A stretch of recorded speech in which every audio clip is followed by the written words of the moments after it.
And we're live. All right. Shout out to the people tuning in this morning. Morning thoughts, morning thoughts.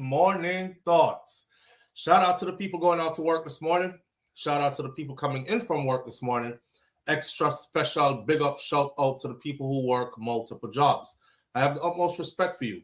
Shout out to my entrepreneurs, my stay at home moms and pops, my retirees. Shout out to the drivers. Shout out to the Uber driver, Lyft driver, truck driver, taxi driver, food delivery drivers, round town and long distance truck drivers. Shout out to the crossing guards and the school teachers, law enforcement personnel, medical field personnel, military personnel. Shout out to whatever it is you do for a living. Shout out to you. I have to shout out my barbers in the barbershops. I have to shout out the hairdressers or beauticians in the beauty salons. I have to shout out, whatever it is you do for a living, heavy equipment operator, construction worker, all that stuff. Shout out to you. Extra special shout out, though, to the people who wish good for others as much as you wish good for yourself. I do these shout outs every morning, and each one of these actually have a reason. Like, the shout out started out small, right? It used to be short. One day I was in the grocery store, and a lady was sitting in a wheelchair in Walmart, and she said, "SouFLo, morning thoughts, morning thoughts, morning thoughts." I mean, look down. I was like, "Hi." From she said morning thoughts, me know so she tune in. So she was like, "SouFLo, you never big me up yet." I said, "Who?" I mean, I don't know who for big up. And she was like, "I mean, you big up everybody else work when them do them profession. I am a crossing guard." So when you hear me say shout out to the students going out to school, shout out to the crossing guards, that's because that's somebody that met me and said, "Big up my profession for me, crossing guard." Right? I'm gonna put that in there. And next man say, "Yo, SouFLo, go on." Yeah, man, every time you say heavy equipment operator, that is me, Because I'm there on it daily down here, I work on the skyscraper, them where them are built down in Miami. I'm put in the heavy equipment operator. And big up to the truck driver, them start out with TriStars trucking vlogs. And then, of course, my brother used to do trucking. All these kind of things. So every one of them have a reason why I put them in there. People don't know that barbering is my first profession.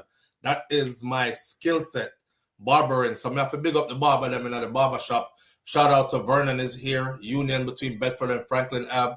That's the barbershop I used to work at in Brooklyn, New York. And that barbershop is still there today. And Vernon is still there today. Vernon are the last man standing. Right for shot move the gully bunky. Vernon is the last man standing.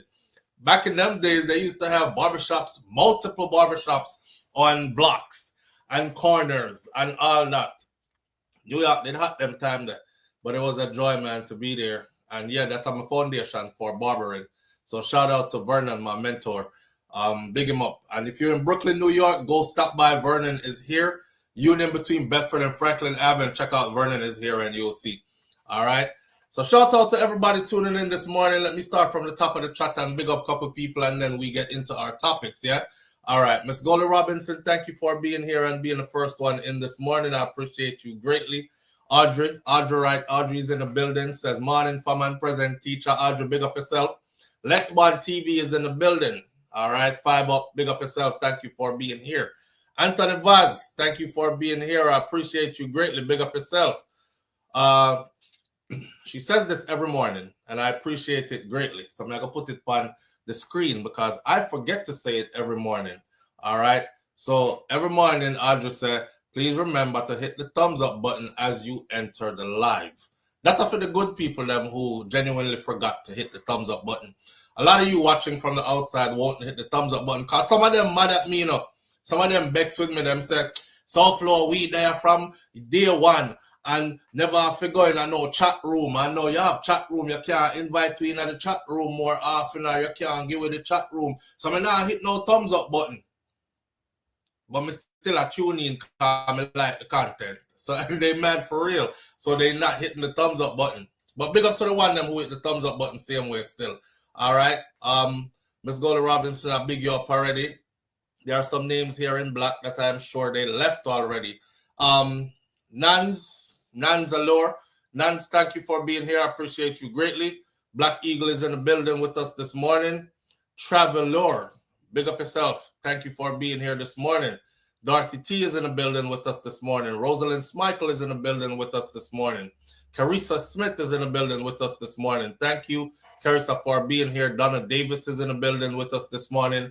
Roddy's daughter is in the building this morning. Big up yourself. Thank you for being here. Nisha is in the building with us this morning. You're the Finest is in the building with us this morning. You're the Finest. Big up yourself too. Thank you for being here. All right. Mr. Anthony Vaz already. Who else is here? Miss Golly Robinson there. Busy in the morning before she duck out early like she always does. Donna Davis in the building with us this morning. All right. I'll give about 2 more names and then we going into our topics. All right. Marilyn Grant's in the building this morning. Marilyn Grant says good morning, SouFlo and everyone. She's tuning in all the way from Great Britain. And she also said, please hit the like button as you enter the live. All right. Sharon Spence is here with us. Sharon Spence says, morning, family. We're there. All right. Anybody else I didn't call your name? I saw the thing go already. You don't know. Can't stay here all morning calling everybody's name. I scroll down to the last part of it and I see Winston Gale is right there. So Winston Gale, big up yourself. We have quite an interesting morning with some interesting topics to talk about this morning. You know, the concert that I tell you about that is in Miami every year. It's an annual thing. They took a couple of years off, but Best of the Best is back, right? I am elated because the lineup here for Best of the Best is one that I don't think you should miss. Now, I was there at Best of the Best last year. Enjoy myself, drink and drop down. Some people say you drink and drop down because you're alcoholic. Mind your business. Everybody have them vice. But I was no alcoholic. I was just out to enjoy myself. All right. And so happened that me end up a drink and drop down. Lose my balance. I that me do lose my balance because the grub never level. Yeah, I'm a fall over. But I got up and I'm in one piece. So Best of the Best 2026 lineup in Miami. You got to see it. For those of you who are in this part of Florida, sometimes, you know, a lot of people come from out of town to come see it as well. So the lineup, I'm looking at my screen right now, and when we say Sizzla Kalonji on the lineup for Best of the Best, me know that this is going to be crazy, but check out the combination here. Sizzla Kalonji is going to be there at Best of the Best this year. Beanie Man is going to be there at Best of the Best this year. Hey, if you've never seen Sizzla Kalonji perform live, if you've never seen Beanie Man perform live, then you have not seen some masters at work on the stage. But as if that was enough fire, right? Then bring along Capleton to put on the same stage where Beanie Man and Sizzla Kalonji is going to be on. This is going to be a Best of the Best to remember. That one you're going to be a Best of the Best to remember. Yes, Audrey made it tipsy and the ground never level. You know, so I missed my step. That's all it was. All right. They got some other names there too. Like I see Tifa is going to be there. I guess that's for the ladies. I don't really know any Tifa songs. I'm a man. I know so when Tifa up on the stage and she starts sing and spell, I see the whole of the woman them sing and spell with her. So I guess she does mostly songs that resonate more with the women. Know what I mean? Flo, you drop off the what? Well, on the way, so me drop off the what? Me drop off on the round tree. Boy, man, it was an event. It was an event. 440 is gonna be there. A youth named Critical is going to be there. I'm guessing Critical is a rising dancehall star. I don't really know who Critical is, but maybe Critical is going to forward on the big stage here, thousands of people, and make his name known, make his presence felt, right? So 440, Critical, Tifa on the lineup already. But the crazy part is that Sizzla, Beanie Man, and Capleton combination, that I got sick. Because Sizzla is a master of the stage. Capleton is a master of the stage and moving that crowd. And of course, you know Beanie Man already. I've said this many times over. Beanie Man is a stellar performer when it comes to live performance. So them 3 days alone is worth going. Plus them have extras. It is supposed to be this year. Let me see the date real quick. You have some time to plan, but don't wait too late. The countdown is on their official page. It's at 122 days right now. 15 hours, 13 minutes, and 34 seconds and counting. And it is going to be on, early bird tickets go on sale February 16th, 2026. I can tell you, every year I go, the VIP area full. So early bird ticket them sell out quick as soon as them start sell tickets. And VIP tickets are next. The VIP tickets usually go pretty quick too. You would think that a lot of people wouldn't be in VIP, but it pack over there. And then they have other tiers of ticket as well. Them have the VVIP and the one where you get to go backstage and have conversations or take picture with and say a couple of words to Sizzler and Capleton and Beanie Man if that sparks your interest as well. All right. This one is going to be May, I believe. May. It's at Museum Park. I went and did a little research. 1075 Biscayne Boulevard, downtown Miami. Museum Park sounds like it's actually the same Bicentennial Park. They just changed the name of it. And this is a family affair, you know, because the gates open at 2 p.m. and kids under 12 come in for free. Usually, by the time the late evening part come down, the kids are gone, right? So you see like family pass through with stroller, pushing baby in a prom and all these things. Some good music are playing at the daylight. Whole heap of vendors are there. I mean, whole heap of vendors. If you've never been there, whole heap of vendors are there. And you get, a taste of all the food and all these other things. And you can buy memorabilia and whatnot.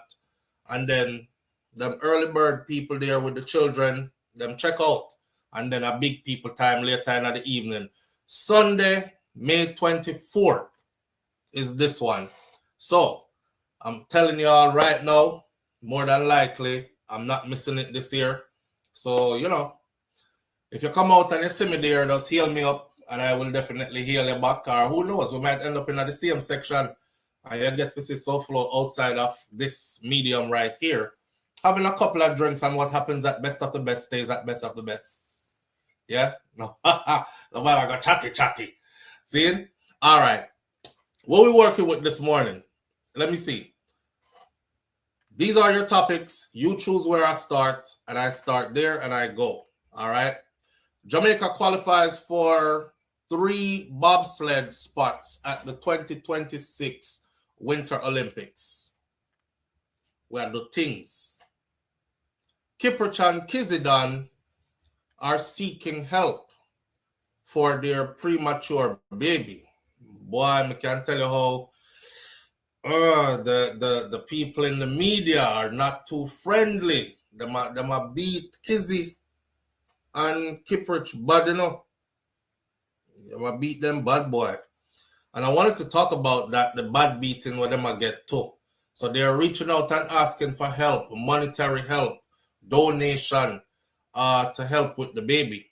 The premature baby that was born over in Colombia, because Kiprich did go over there go do a show and she ended up prematurely having the baby there, and medical issues and these things, talk about that. So you have Jamaica qualifies for Winter Olympics. You have Kiprich and Kizzy. You have Ninja Man. Ninja Man's son has suffered a massive stroke behind prison walls. And a 450, Raddy's daughter, not 440. 450, my bad. No disrespect. 450, big up yourself. See, we are talking fast and I say things. A 450. Thank you, Raddy's daughter. 450. Raddy's daughter is a fan, by the way. And I can tell, because I know the first time Shafi tell me, say, 450 is going to be there. Or she said 450's album was submitted also for the Grammy, remember? All right, so I know say somebody we should pay attention to. Jamaica qualifies for Winter Olympics.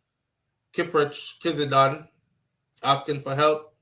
Ninja Man's son suffers a massive stroke, and we're talking about Ninja Man's appeal on his murder conviction as well.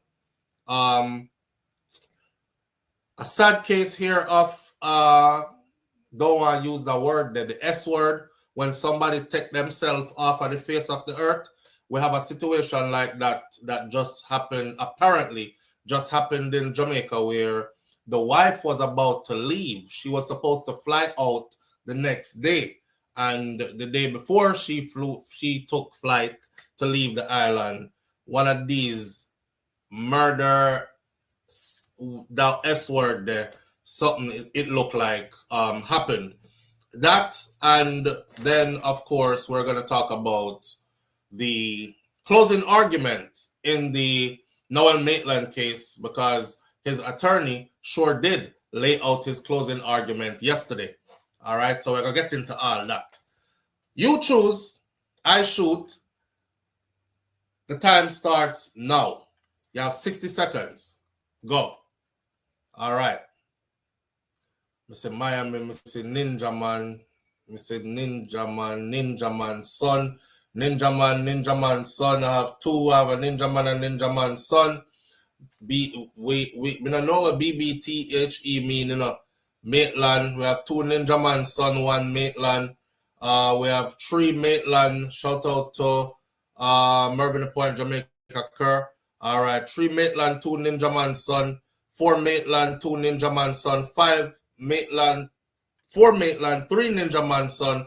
Wait there, five Maitland, five Ninja Man, son. Six Ninja Man, son. Seven Ninja Man, son. Me don't know what B and M mean. 8 Ninja Man, son. 9 Ninja Man, son. Me blood fire. Okay, so 10 Ninja Man, son. 11 Ninja Man, son. You're the finest. Ninja Man, son. Stacey on 23. Ninja Man, son. Donna Davis. Ninja Man, son. Ninja Man, son. We are 40 seconds in and counting. 41. 42. Ninja Man, son. Let's Ban TV. Ninja Man, son. BM says Ninja Man, son. Let me go and cue up the Ninja Man, son. Mistress B talks health and wellness with a twist. Ninja Man, son. Let's Ban TV again with Ninja Man, son. You know, we can't go vote one time, not true? All right, I'll be a Ninja Man, son, me see. So we're going to 5, 4, 3, 2, 1. And Rosalind Smichael seals the deal with Ninja Man, son. 2 Ira right there as well says Ninja Man, son. Why? Some people, they're going to write into it. Some people are saying this is karma, and karma never miss an address, and God now sleep, and whatsoever thou doest in life, thou shalt be paid for it. Well, Janelle Valentine. You know, Ninja Man a real bad man. I have 23 picnic, 22 baby mother, something like that. Real bad man. Remember that interview? That was actually comedic, but it was also actually true. Ninja Man have a bag of picnic out there, 20 other them, and 26 baby mother too. But I know that we are talking about. We are talking about one of them. His son, Janelle Valentine, the son of incarcerated dancehall artist Ninja Man, has reportedly suffered a stroke while he's in prison and is now said to be fighting for his life. This wasn't no light stroke.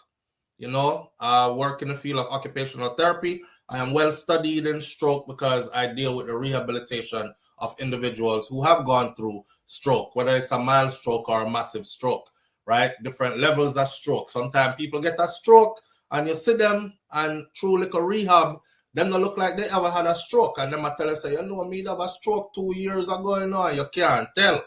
And then there are those who you don't have to hear nothing from them. You just know, say, it's a stroke that hemi, everything, one side of the body stop work.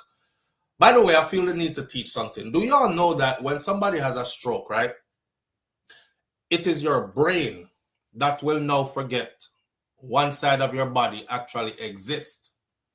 Imagine that. I say, so sitting there for reach in this lifetime, you see? That's why people can humble themselves, and I am learning more and more to humble myself and not be above nobody, exalted, not thyself. Because one little something, you know, we're fragile, and one little something can bring you, abase you back to where people are looking at you and they're up and running. When me hurt my foot the other day, I go to the grocery store and I see an old woman walk past me. I say, what a blouse and skirt. Because the old woman look like she's supposed to be in the age where she should have depend a pusher, a walker, or in a wheelchair. And she walk right past me. And me, then I see the boot there for the thing I'll have me a tell feet there. A boot there on my foot right now. Same way. And me there, they are hobbling a boot. Big strong me. And the little old man walk right past me with speed too. When your brain forgets, you can wake up today and have a fine day. And just out of the blue, your brain forgets that one side of your body exists now. You know what that means? That means that the eye the panda side, they don't even work no more. You can't see out of the eye there no more. That means that when your brain forgets that that side of your body exists, you know when you walk across the street and you walk across the street and you look left and right and make sure nothing now come. When you get one of them here, your only look to the side that is not affected. So you will walk out in the street and car lick you down because your brain forgets that that side there your body exists. So you literally go out there and look to only the good side. Or interpret, we don't say good side, bad side, we say affected and unaffected side, right? Be politically correct. So you're only going to look to the unaffected side and walk right out into the street. They even, when you see them with like up their leg, they have to drag the leg now because your brain not tell you. Body, so if you pick up your foot and move it now and bend your leg and walk, the things we take for granted, you know, they will literally walk through a door and slam off the other half of them body in at the door because them forget to pull in the other half of them body because the brain is not registering that that half of you exists anymore. So you're literally walking around with a half of you that is like some strange piece of something hanging off of you. That is where our work comes in therapy when in the field of occupational therapy. All right. So quite interesting for me. Anytime I see any stroke, anything, immediately, like my mind immediately goes into what I've learned and what I've done and worked with and seen in the field. Where say, yes, my left side doesn't work as well as my right side, and I got my Jamaican accent back. Oh, Karen notice. See? So I give thanks every day to wake up and to be healthy and strong. And not only that, we have 7 picnic now, and every one of them healthy and strong. That's a blessing. That's a blessing beyond measures. You know what I mean? I tell people, I say, I'm rich already, you know. Yeah, man, I'm rich. I talk about rich. I ain't talking about money rich. Because I'm broke like church mouse. I'm talking about rich, as in life blessings rich. You have to be appreciative, my friend, even no matter what we are going through. This story now with Ninja Man and his son, the 38-year-old, to catch a stroke like this at 38, brother not even reach 40 yet. You just start live life. And he's been behind bars for quite a few number of years now. The 38-year-old Valentine was convicted in 2017 alongside his father. What a tragedy. Alongside his father, Desmond Valentine, and Dennis Clayton for the 2009 murder of a Kingston man. He is serving a life sentence, but he is eligible for parole after 15 years. An appeal hearing for all 3 of them is scheduled for later on this year, what I'm going to talk about in a minute. So, as the men await their turn, their time in court to fight for on their appeal, Valentine's mother, Dawn Brown, told Jamaica Star, because they did an interview yesterday, that she is deeply worried about her son's deteriorating health. He cannot move or help himself. As a matter of fact, she said, in case y'all are wondering how bad it is, he can't walk and he is now wearing diapers. Up to press time yesterday, Valentine, who is believed to have suffered a stroke, was on the medical dorm at the St. Catherine Adult Correctional Center. However, correctional sources said that his transfer to a more suitable facility was imminent. They were told that Valentine was being tended to by 2 female officers at the facility. Youths and youths, ones and ones, gonna stay away from any problem where can get to know in a them kind of trouble here, them kind of situation here. You know, cause see that if him did out a road, he would be at KPH at least, Kingston Public Hospital, or up at UWI, or somewhere where he can get proper medical care. He is unable to walk, not talk good, in a diaper, and them still have him inside of the correctional facility being tended to by 2 female guards. Not 2 female medical professionals, 2 female guards. If you know anything about a stroke, you know that time is of the essence. And you know that things can either get better or they can get significantly worse after the initial onset of that stroke. So time is always of the essence. If you feel like you're having a stroke right now, you better hope so you can get to medical help quick. The quicker you're able to get to medical help is what saves a lot of people, to where when you see them later on and they're talking to you and they say, you know, I had a stroke a couple of years ago, and you're like, what? You did? I can't tell. Because them get help quickly. If you're left alone and people are not recognizing it as a stroke or signs of a stroke, play him over there, play. That time one go come out of prison or one get out of the cell. Hey boy, get up man and stop play around. Any of that going on and you're actually having a stroke, the longer it takes, the more damage is done. By the time them check it, you either can dead or you will be in a situation where, you know, it is way worse than it could have been had you gotten some help. So she's saying that them feed and them do all them can for him. Is them have to feed him, can feed himself. Again, when we know about stroke, if somebody have to feed you, and that, he probably forgot how to feed himself right now. Somebody have to feed him. Him can't hold him bowels, him have on diapers, can't walk or stand, he's in a wheelchair. He doesn't need to be in a correctional institution. He actually needs to be in a medical facility. Because that's how it is in Jamaica. Jamaica don't have no big medical facility inside of a correctional institution. You know?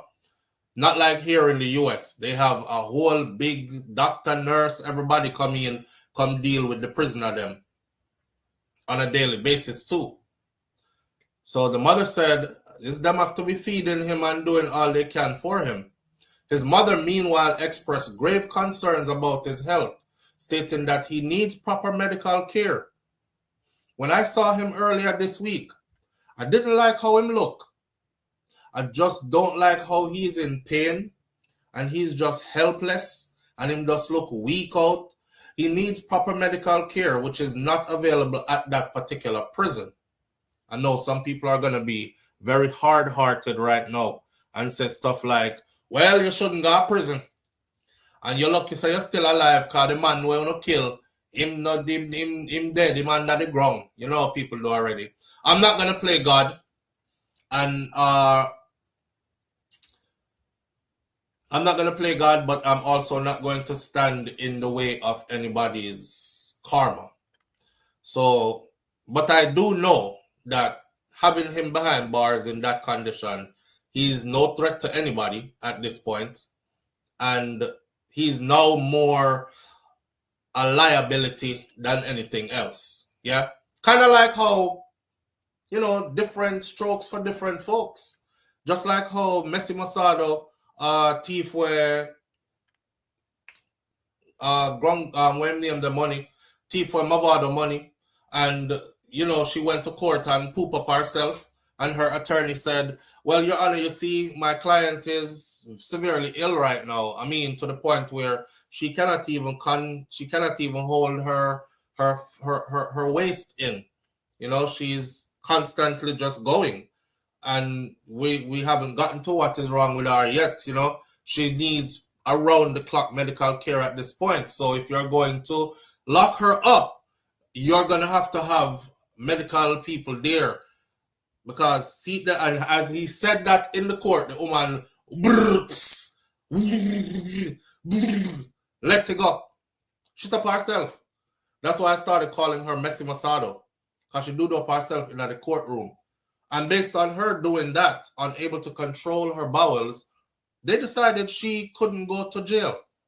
They decided that she should go home and be locked up in the comfort of her own home. Right? I don't know if she that try come out the other day when not too long ago, them see her walk down a halfway tree square with our purse, the purse, the string pop on the purse, the shoulder strap pop on the purse, and she has swing the purse and have on 1 foot of shoe. Out, and her hair is very disheveled, look like a mad woman out there. I don't know if she was going for an insanity plea, like she lock up in the house so long she gone crazy and she can't stand trial or something like that.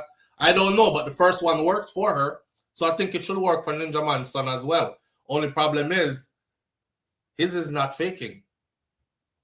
Another relative said that Valentine had complained before of severe neck pain as far back as November. The family member said that they were later told that he lost consciousness in his cell and he was rushed to the hospital where the doctors reportedly confirmed that yes, he had suffered a stroke. Okay, so it was confirmed that he had suffered a stroke. And next thing that y'all I might impart onto you is this. You see your neck? You see your neck? You see this muscle right here by your shoulder. Some people have it really big, really built up, and others don't. But the whole we have it same way. If you have shoulder, it's called your trapezius muscle. You see when you feel that muscle tensing up, grab that muscle when you feel it tense up. If you feel it, your trapezius muscle, your trap. Let me take something off of the screen. Read this comment first. Yes, that happened to my uncle, and it was just on his head when they do the MRI and ultrasound. That's when we were told that he had a stroke. He was taken care of immediately, and he is okay now. If you can catch it early, you'll be all right. So there's your traps, your trapezius muscle, them two up here, so, right? When a stroke is about to happen, these two muscles right here start tensing up in your neck, in your shoulder, and then they shoot up your neck. If you can catch it before it shoots up your neck, you can grab it and squeeze it really hard, right? And then massage it out back. We were told that you could actually stop a stroke from actually happening like that. I've felt it before, but then again, I am a hypochondriac. So that means if me see somebody with something, I start thinking that me have to. If I've just worked on a patient who had that, or I just came from a meeting with a doctor who is explaining, or a lead therapist who is explaining that that's what you can do to stop it, me go away from the meeting thinking, say, oh, I want me to have, and start, because that's just how I am, right? But I have felt mine tense up before, and I have massaged it out myself. So whether it work or not, that's something for having your skill set in case you ever feel that happening to you, then you can go ahead and try that and see if it will help you. Don't wait till it fly up, gone up your so and in the back of your neck and gone all the way up to your head, because then I think it'll be too late then. Pay attention to your body is what I'm saying. So another relative did say that he had been complaining of severe neck pains. Neck pains. That's why I'm going to tell you about this. Severe neck pains for months, as far back as November. And they then told that relative that actually he had lost consciousness in his cell and was rushed to the doctors, to the hospital, where the doctor confirmed that he had suffered a stroke. In light of his conditions, relatives are pleading with the authorities to please relocate him from the high-risk facility to another correctional institution then, if they must keep him locked up, where he can receive more appropriate medical attention. I'm not saying that he should be released from prison or anything, is what they're saying, right? But move him now, please. Move him elsewhere so that he can get the care that he needs. And whenever he is better, then they can bring him back to where he is continuing to serve his sentence, if so be it. Attempts by local media to contact the Commissioner of Corrections, Brigadier Raj Mason, proved futile yesterday, according to the Jamaica Star. However, a well-placed security officer said permission has been given to have Ballantyne transferred to another facility. When it comes on to his health, it is dealt with as quickly as possible, and that is what is taking place, the security officer said. As quickly as possible doesn't mean it was dealt with quick. It means it was dealt with as quickly as it was possible for them to deal with it. So that's what's going on with Ninja Man's son behind bars. You know, every time I see somebody doing time, you know, I always think about stuff like, and for those of you who still out here dibbling and dabbling in things that might actually lead you to that place, what we call prison. Me telling you already, so me too good for in there. Me not try going there. I will do anything else out here before going in there. I always wonder when people get them long sentence there, me say to myself like, oh man, you don't know what you just did to yourself, you know, especially if they did stuff to get themselves there. And it's not a guessing, it's them do it. And them young, and them get whole heap of years. I mean, I said to myself, say, your mom is going to pass away. You're not going to be able to go to her funeral. You're not going to be able to say your last goodbyes. God forbid if your mom gets sick before she passes away, she need your help. She'll go and see you. You know, when my granny them used to say how them pine after you, yeah, she'll go and see you. She won't be able to see you. Just know that she's somewhere laid up in a bed, bedridden or whatever, or need maximum help and support, and you can do it. Your father will pass. Your sister and your brother, them, if they didn't before, they're going to move on with life. They're going to get married. They're going to have children. They're going to raise them family. All kind. You're just going to miss out on everything. Lock up in a one building with one bag of man in there. Or if you're a woman, lock up in a building with one bag of woman in there. Like look on the Jamaican girl where come a foreign when she young, and pretty much like me, assimilated into American culture, grew up here. The one that traveled from New York to Florida and killed the girl because this is the new girl to her ex-man. Look how she was hit with life without the possibility of parole. This is the place you get life without parole. You know, saying in Jamaica, your family can send little something come give you. You can still taste every now and then what mummy oxtail tastes like. You can still taste every now and then where, you know, whatever it is that you like so much tastes like. When you lock up in a foreign, in America here, and them say life without parole, you will never taste that oxtail again. No mind sharp. You will never even touch your family members again. Because even if you get a visit, they might put you behind some big thick glass so that even bullet can't fly through it. You know, Shakenya Thompson. Shakenya Thompson.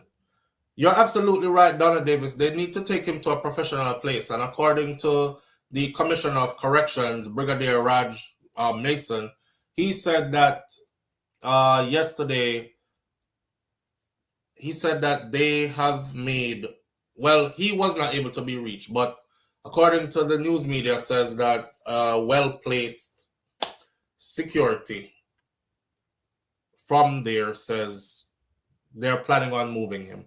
They've got approval to move him to another facility where, yeah, why, you know, Marvin, and not even the bling clothes.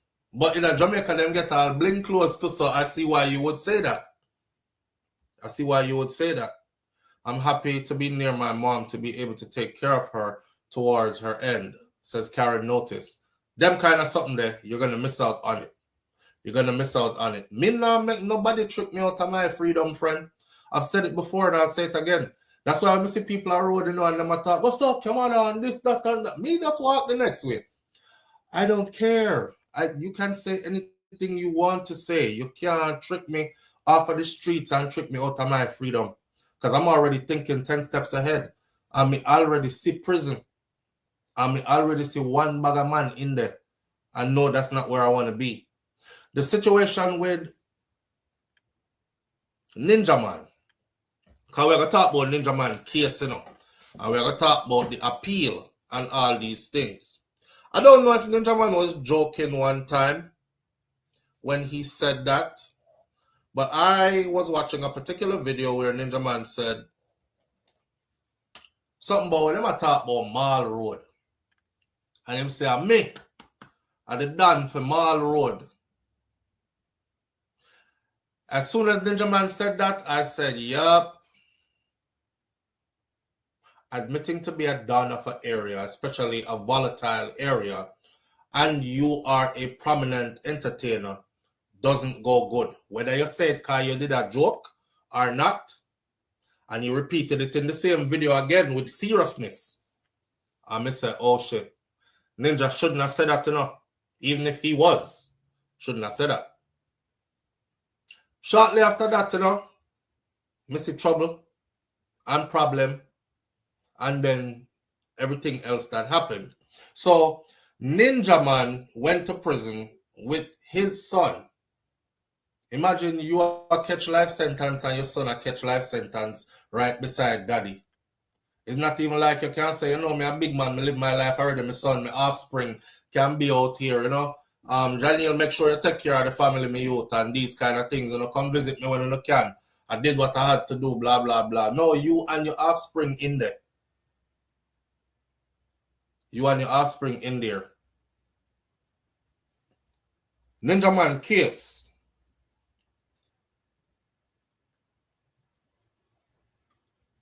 I remember when they were holding this case over Ninja Man's head, you know, because I heard the details of the case. I was following the case like I follow every other case. Like me follow every other famous case. Like we're following the Donnelly Donaldson, Noel Maitland, something now. Like we follow all the other cases. The Ninja Man case. And now, like when me hear when I heard the evidence or the alleged evidence or the eyewitness account and what happened and all that, I said to myself, he going to prison for sure. He's going to prison for sure.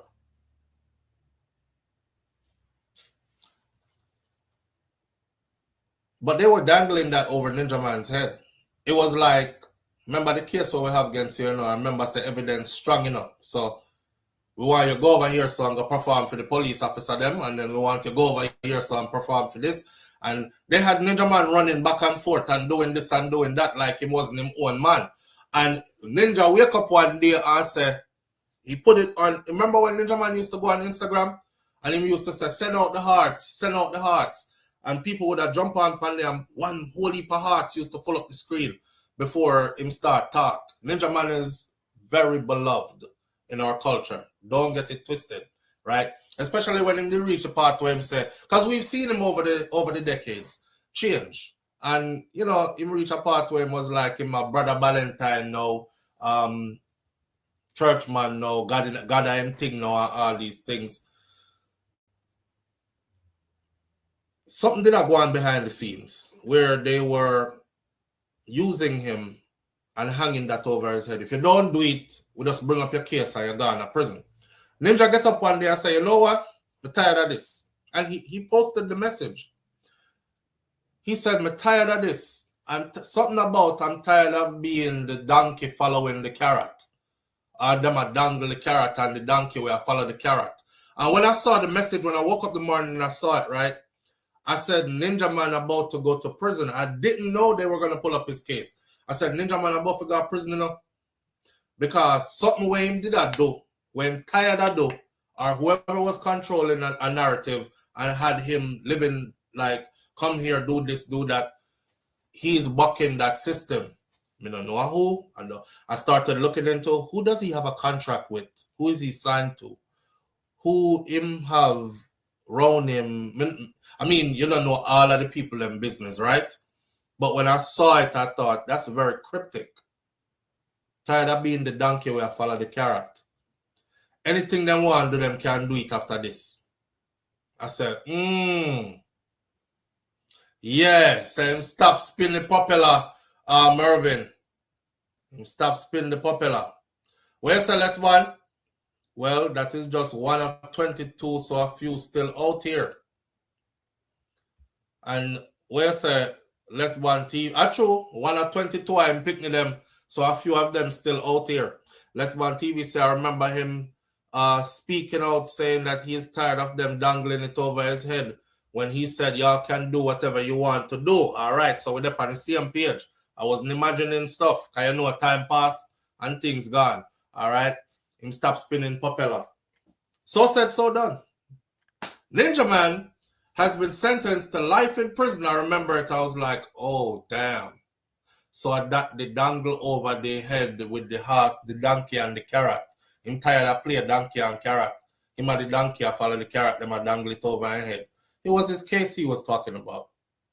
Because as soon as he said something, prison, life sentence. That is to show you though, right, how well connected certain individuals are with the system, or those who run the system, and they can have people who have influence and some level of power and fame. They can have these people in their pockets. Do what I want you to do, kind of thing. You pull big crowd, me need if you perform for my concert where I come up this weekend. The artist can't say no. Remember your case, you know. Remember your case. Yeah. Anyway, so the appeal hearing for dancehall veteran Ninja Man and his co-convicts, which would include his son, who now caught the stroke, and another person, their appeal hearing was postponed once again, following some unresolved issues surrounding legal representation. I know because I was supposed to cover this a while back when Valerie Nita Robertson passed away. Because while I was looking up stuff about her and her passing away, I found out a couple of things, to include that she was Ninja Man's representative for his appeal, and she had been working on his appeal, and then she suddenly passed away. So when Valerie Nita Robertson passed away, it stalled Ninja Man's appeal. We out here never know, because Ninja never put out no message like, may I fight this part appeal, you know? I'm confident I'm soon come a road. He wasn't that type. He was just like keeping it on the quiet. However, it was let out then when Valerie Nita Robertson passed away that that's Ninja Man's appeal lawyer, so his appeal is going to stall, and it did. The matter, which was scheduled to begin with oral arguments, has now been pushed to the week of March 23rd of 2026. His appeal hearing was supposed to happen in 2025. Last year, Ninja Man would have had his appeal hearing, and because, you know, legal representation issues, the lead attorney dropped out of the game, so to speak, it got pushed to March 23rd of this year. So of course we're in January now, and as they are waiting for this day approaching, I can't imagine you're on a life sentence and you actually get a chance to appeal. That's something you're probably looking very much forward to. And then things start happening. Your lawyer drop out. And then son catch stroke. And me, I wonder what will happen next. Remember when Ninja Man case was called up and them answer to the charges and stuff. You remember said they had to carry Ninja Man go to hospital? You remember they had to carry him go to hospital? There was a particular witness who was not in Jamaica anymore, if my memory serves me correctly. And they said that that witness was sent overseas because they wanted to preserve that witness for this particular day. So I don't like the witness there in Jamaica where anybody can reach the witness and tell the witness, say, yo, you can't go testify now. Whether they were going to intimidate them or pay them off or do anything like that. So when Ninja Man nearly catch heart attack in the courtroom, and them have to take him out and carry him go to hospital, and then they published that picture where he was hooked up to all the monitors and stuff. Them say I opened the gate, the door open, and this person walked in. Cause the person said me happy there Jamaica. Me not testify, but no video, nothing. Me happy there Jamaica to testify in the courtroom. And the person flew in. When they open the door and the person walk in the courtroom, we have one more witness to call, Your Honor. And them said the person name and the person walk in. And said Ninja Man start holding heart. I think it was believed that that person was dead. Because them couldn't find the person and nobody had any idea of the person's whereabouts. Well, the person did show up. So court officials confirmed that the delay stems from complications involving co-convict Dennis Clayton, which is the third person in that group that got sentenced, whose attorney fell ill prior to this hearing. So first, Valerie Nita Robertson dropped out. Then, when I say what was sitting happening at this case, Valerie Nita Robertson, which is Ninja Man attorney, dead, drop out. Then your co-accused attorney fell gravely ill, can't make a hearing. Now, as the hearing approaches closer, your son catch a massive stroke. Why? Me see the argument. Yeah. Although a new lawyer was retained, the appointment came only days before the appeal was expected to begin, leaving too little time for the attorneys to adequately review the extensive case files. The Court of Appeal noted that the volume of documents covering more than a decade of proceedings requires sufficient preparation to ensure a fair and comprehensive hearing for all parties. The judge agreed that proceedings without a full review would place the newly appointed lawyer at a significant disadvantage. In other words, the lawyer new to the case need time to get into the casework, paperwork, and familiarize themselves with the case and proper strategy to get them client off all these other kind of things. You have to understand the case that you're going to argue, right? Right. So that's how them reach with it. Ninja Man, whose real name is Desmond Ballantyne, he was sentenced to life imprisonment in 2017 alongside his son and co-accused. So if his son is 34, and that was 9 years ago.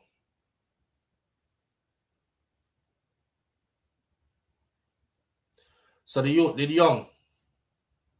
Him did young. Him catch a life sentence there. Me rotted. Him catch a life sentence there. You know how we've talked about this on this channel for years, that you are not really an adult yet until your frontal lobe of your brain is fully developed. That's the frontal lobe cortex of the brain that deals with higher level thinking, executive decision making skills, control, impulse control, all them something there. Him did just reach that age there. Oh, I'm 38. So him would have been 30 when him get sentenced. 29 when him get sentenced. Well, him still at that age because man develop late. So because science say your frontal lobe is not fully developed until you are at least 25 years old. It doesn't mean everybody's frontal lobe is fully developed soon as them hit 25. That's why you hear people say all the time, you're a 30-year-old and you acting like you're a damn 14-year-old. Come on, man, grow up. You know? Right. So, Ninja Man, whose real name Desmond Ballantyne, was sentenced to life imprisonment in 2017 alongside his son and their co-accused Dennis Clayton for the 2009 murder of Ricardo Johnson in Lower Mall Road, St. Andrew. The men were also convicted of shooting with intent. Prosecutors argued during the trial that the fatal incident stemmed from a domestic dispute that was ongoing, representing eyewitness testimony and forensic evidence that linked the three of them to the shooting. Once somebody did shoot, and if my memory serves me well, it was an AK-47 we get shot through a zinc fence. And they said that the eyewitnesses were on the other side of the zinc fence, so they don't know which one or who shoot the AK through the zinc fence. Either way, the case has experienced multiple postponements over the years with a combination of procedural issues, changes in legal representation, and scheduling complications, slowing the progress towards a final appellate ruling. The latest delay means that the parties will now wait for more months before the court revisits this 2017 conviction. Now, I'm telling you like this, it's easy to get in trouble, you know, and it's so hard to get out. Not true. It is so easy to get in trouble, man. It's so hard to get out.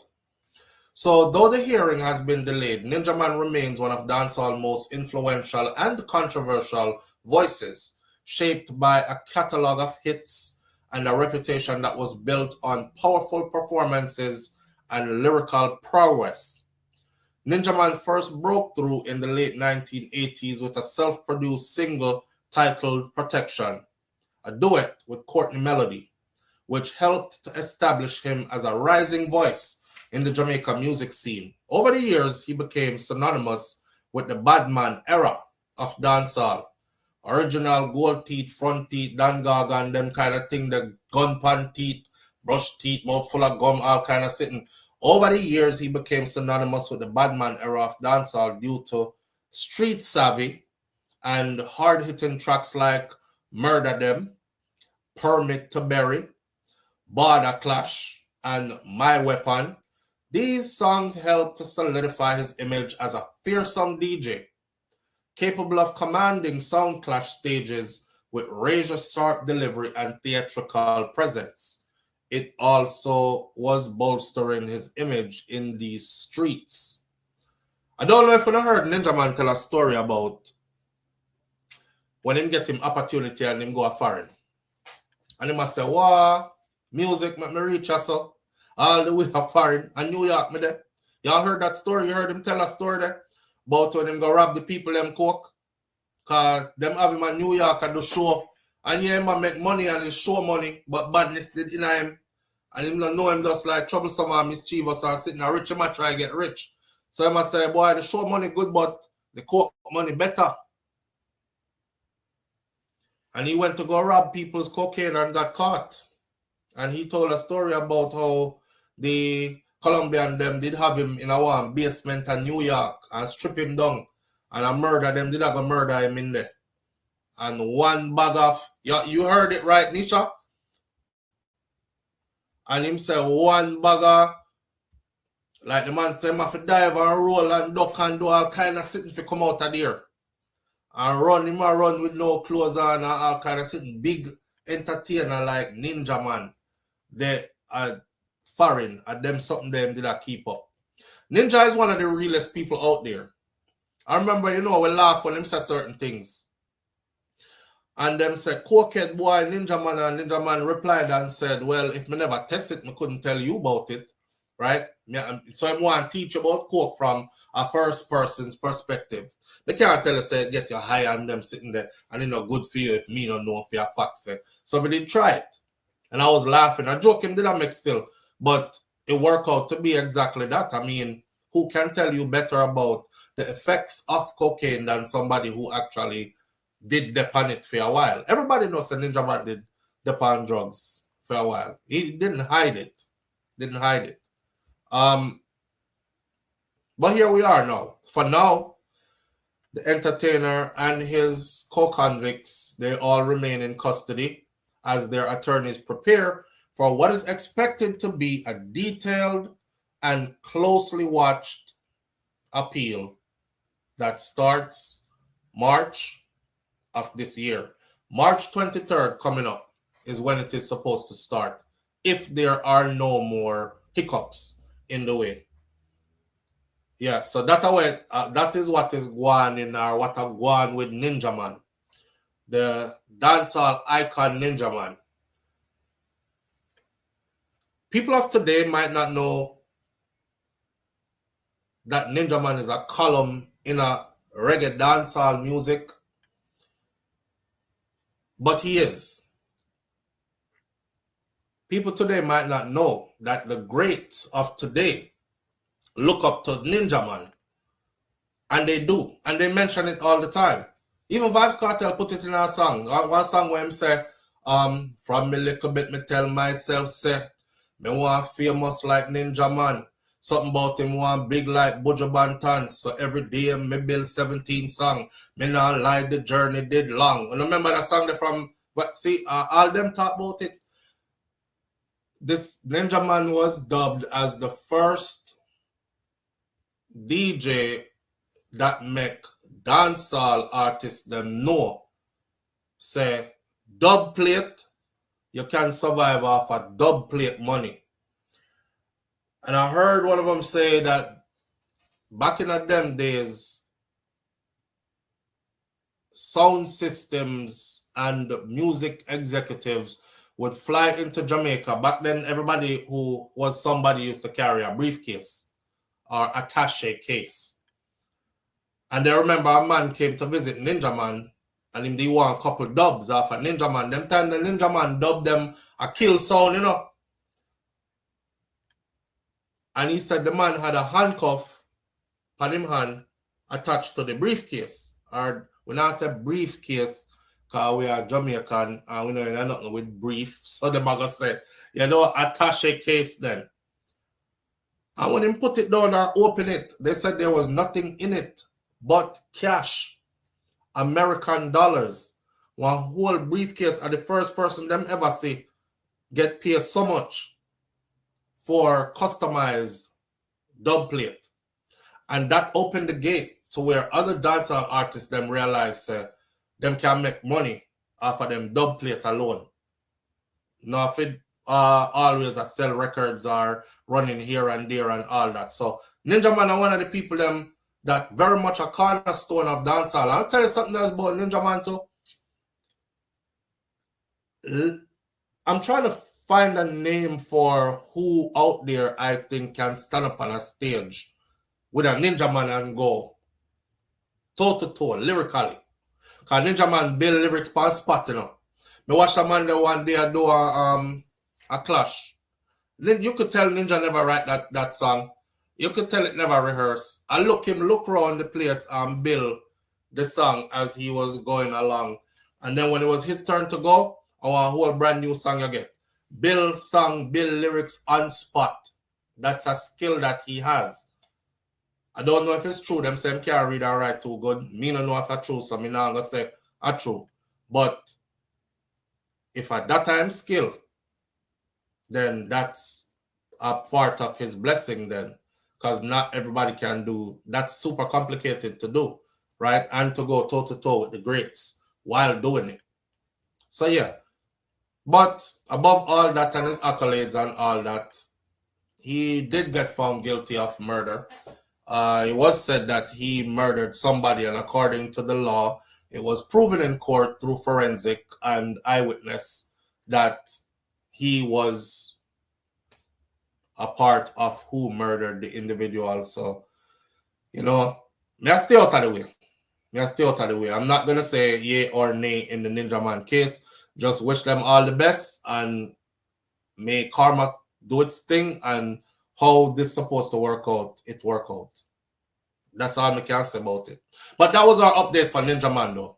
All right, so you get a chance to know who Ninja Man is, what going on with his son, and where his case sits. He's not just serving a life sentence. He is actually fighting his conviction on appeal, which he's hoping that his appeal will be turned over and he would walk out of prison.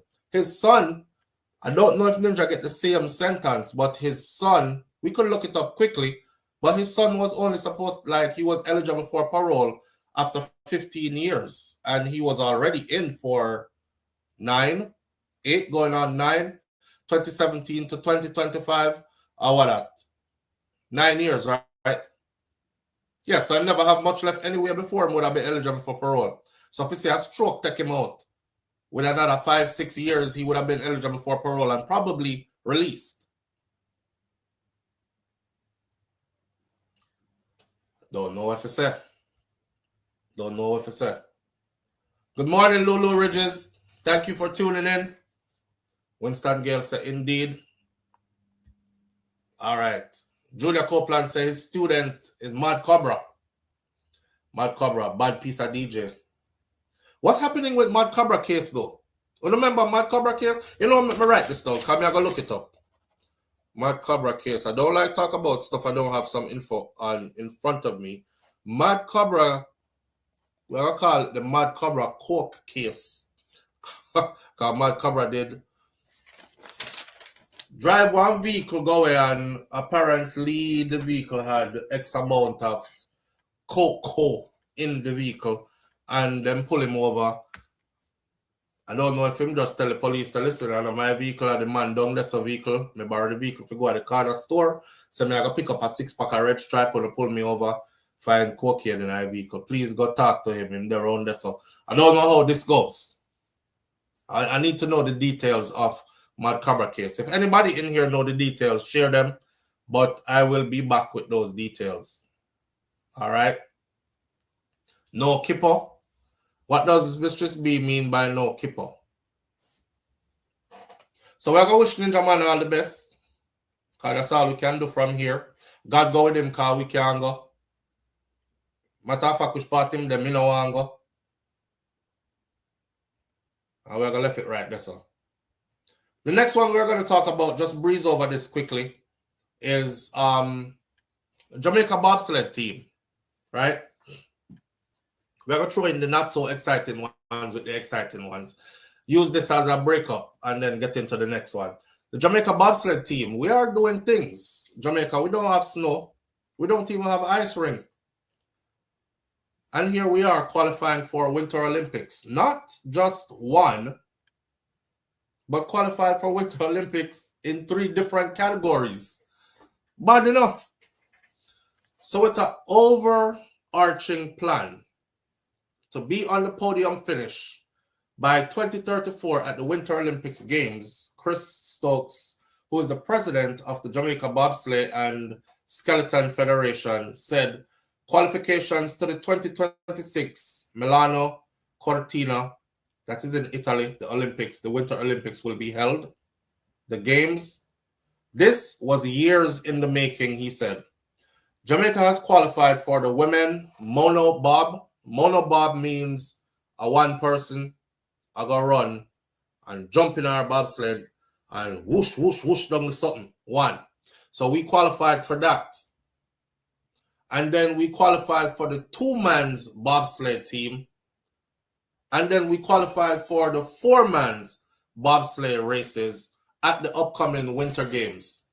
That's huge, Jamaica. That's something to pat yourself on your shoulders. That's something to big up the people them who made it. I'm always proud, when time these people go out there and do great things in our name. It make we feel good and it make we look good on the global stage. We're showing the world that, and not only run them can run, Them have the track and field thing locked. But damn, bobsled? Jamaica don't even have, it's a tropical island.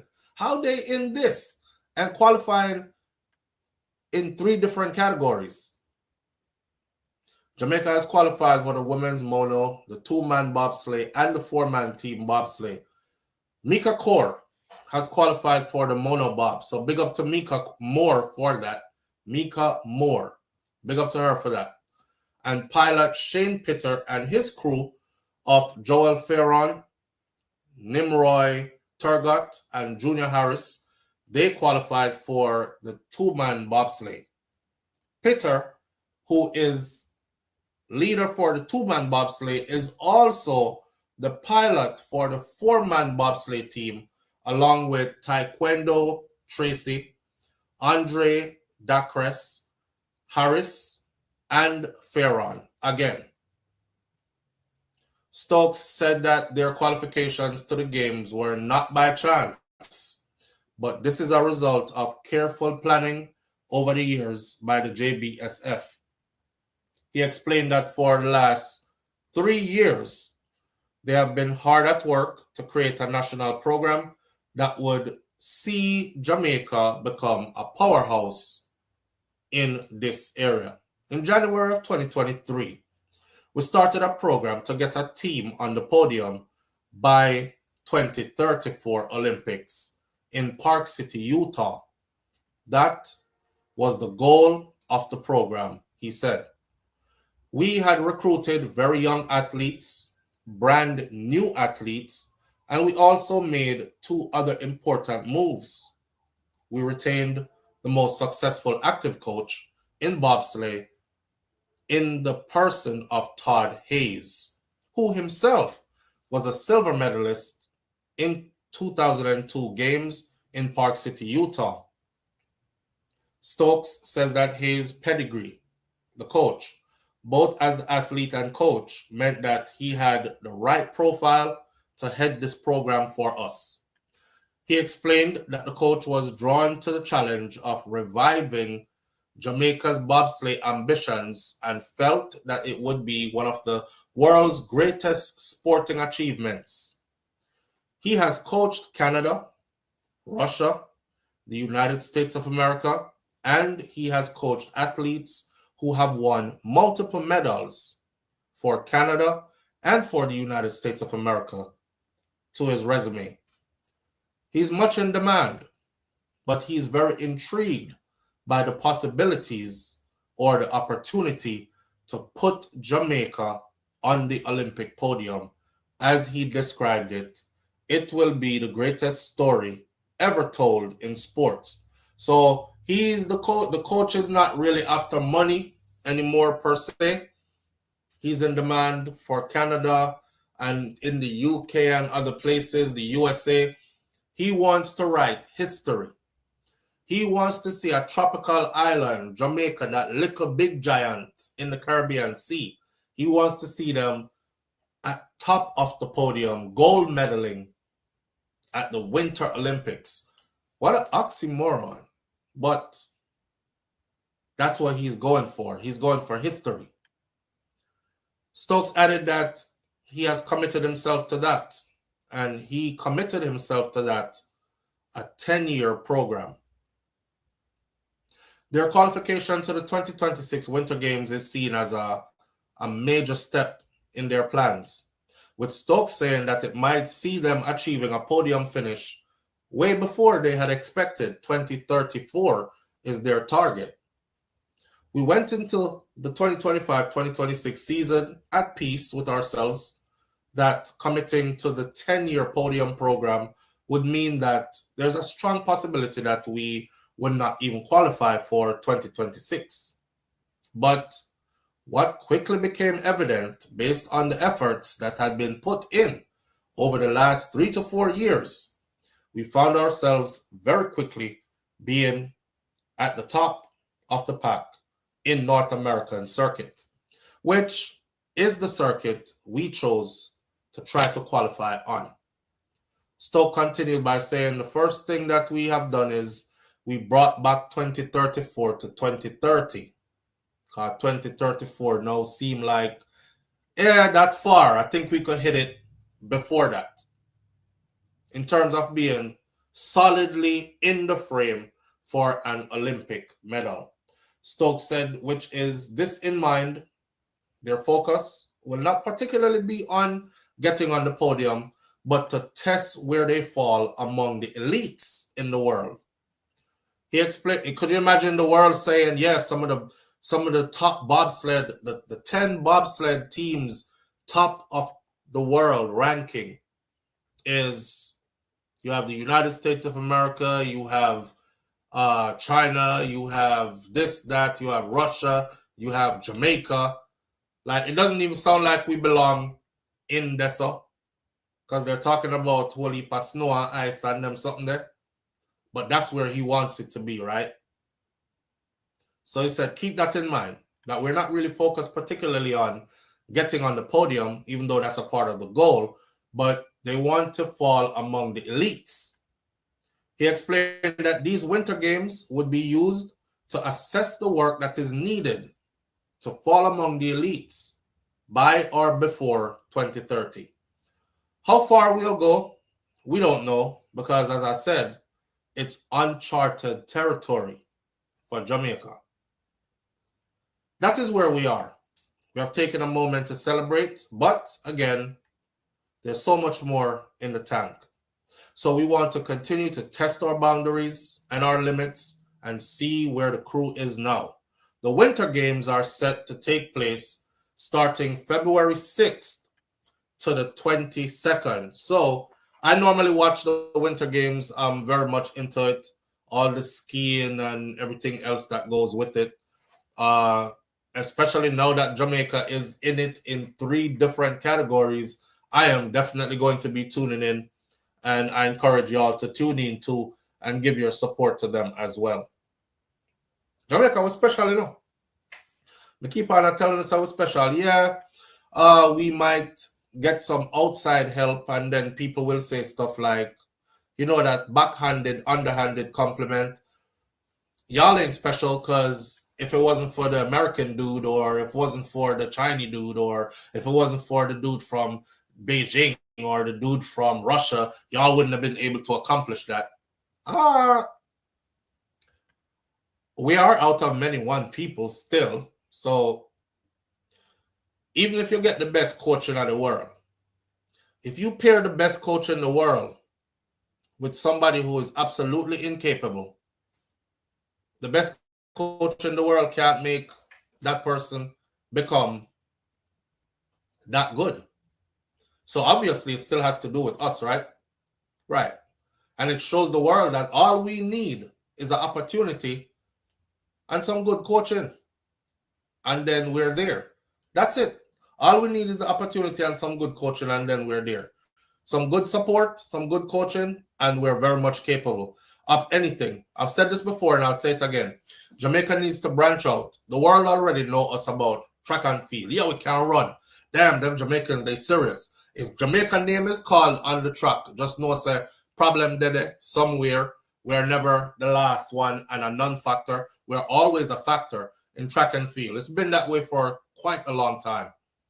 But I think we have the capabilities to be in basketball. I think we have the capabilities to be in all the other sports that are there. We just need to be developed in that manner with a focus on us entering into these sports. Because you know, basketball is not something where we teach at school in Jamaica. Most of our children play football, which is soccer. They don't play basketball. We definitely don't play American football.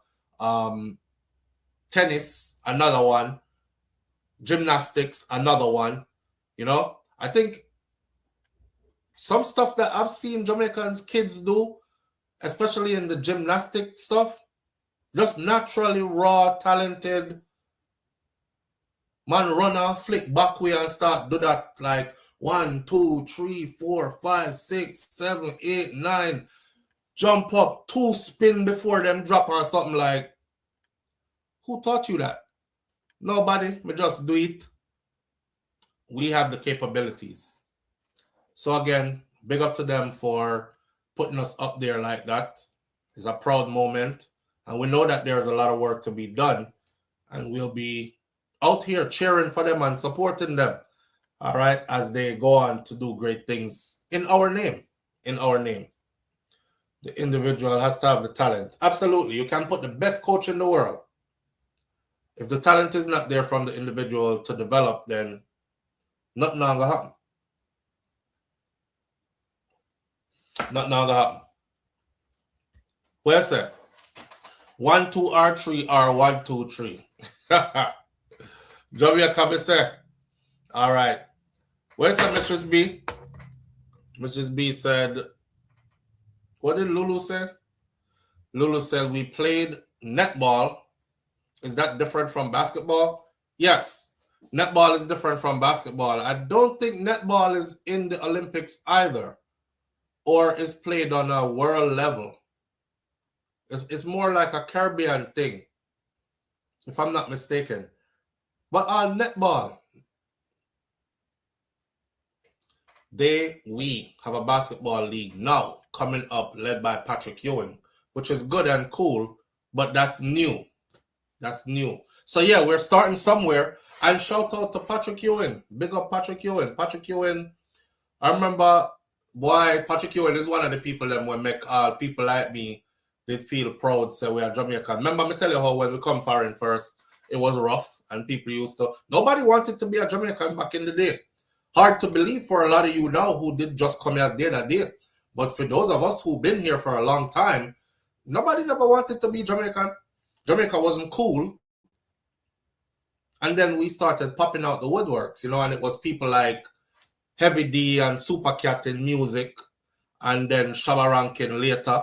And then in sports, it was people like Patrick Ewing and them, where we could say, we are somebody too. We have players in the NBA too, you know, and there were some in the NFL as well, but they weren't so pronounced. Them kind of like used to hide them where them come from. Not like now, where everybody is proud to say, I'm Jamaican. No, I was born there for real. Yeah, my dad's Jamaican and my mom's Jamaican. But big up to Patrick Ewing, because he was that from day one. Patrick Ewing was that from day one. Well, I remember they did an interview with him and there's like, he said something about, yeah, man, I'm a yard man.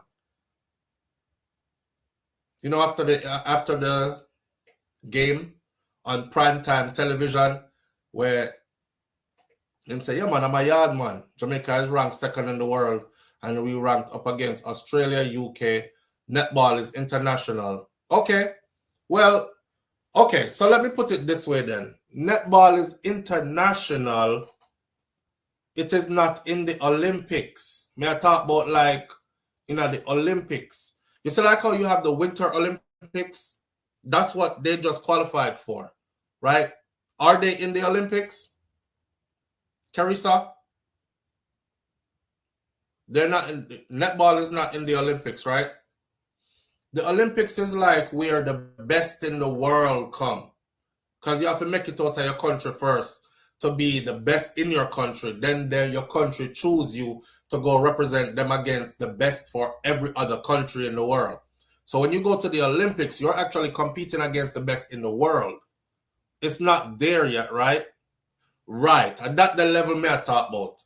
I know it's played other places, right? And it's definitely largely a Caribbean thing, but it's played other places as well. But it's not on that level. It's not on that level. I wish they would put it on that level though, because we definitely would have been up there too. Yeah, man, Patrick Ewing. Big up to Patrick Ewing. BM says I've never seen it in the Olympics. I don't think it's there. I don't think it's there. Let's take a phone call real quick. Live on the air with SouFLo. Good morning. SouFLo, my brother. Yeah, brother, what going? I'm there, man. Talk to so I say cricket not play on a world stage.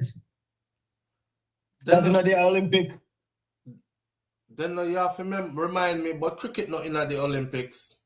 No, cricket not, but me ask you so because in the Olympic, on a world stage, they have cricket World Cup.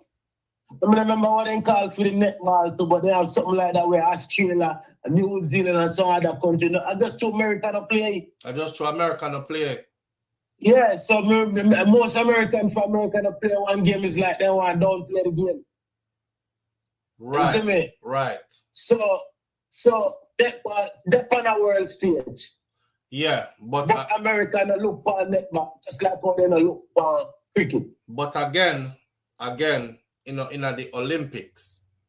Yeah, in the right. Olympics. And that yes, me focus on, and the reason why I focus on the Olympics is because the Olympics is where the best in all countries in the world meet. That's why I'm focused on the Olympics. So when you go to Olympics and you get a gold, that's all. I wouldn't say that. I'll tell you why I wouldn't say that now. Like soccer in the Olympics, right? But I'm the best in the Olympics when it comes to soccer. Soccer in the Olympics? Yeah, soccer in the Olympics.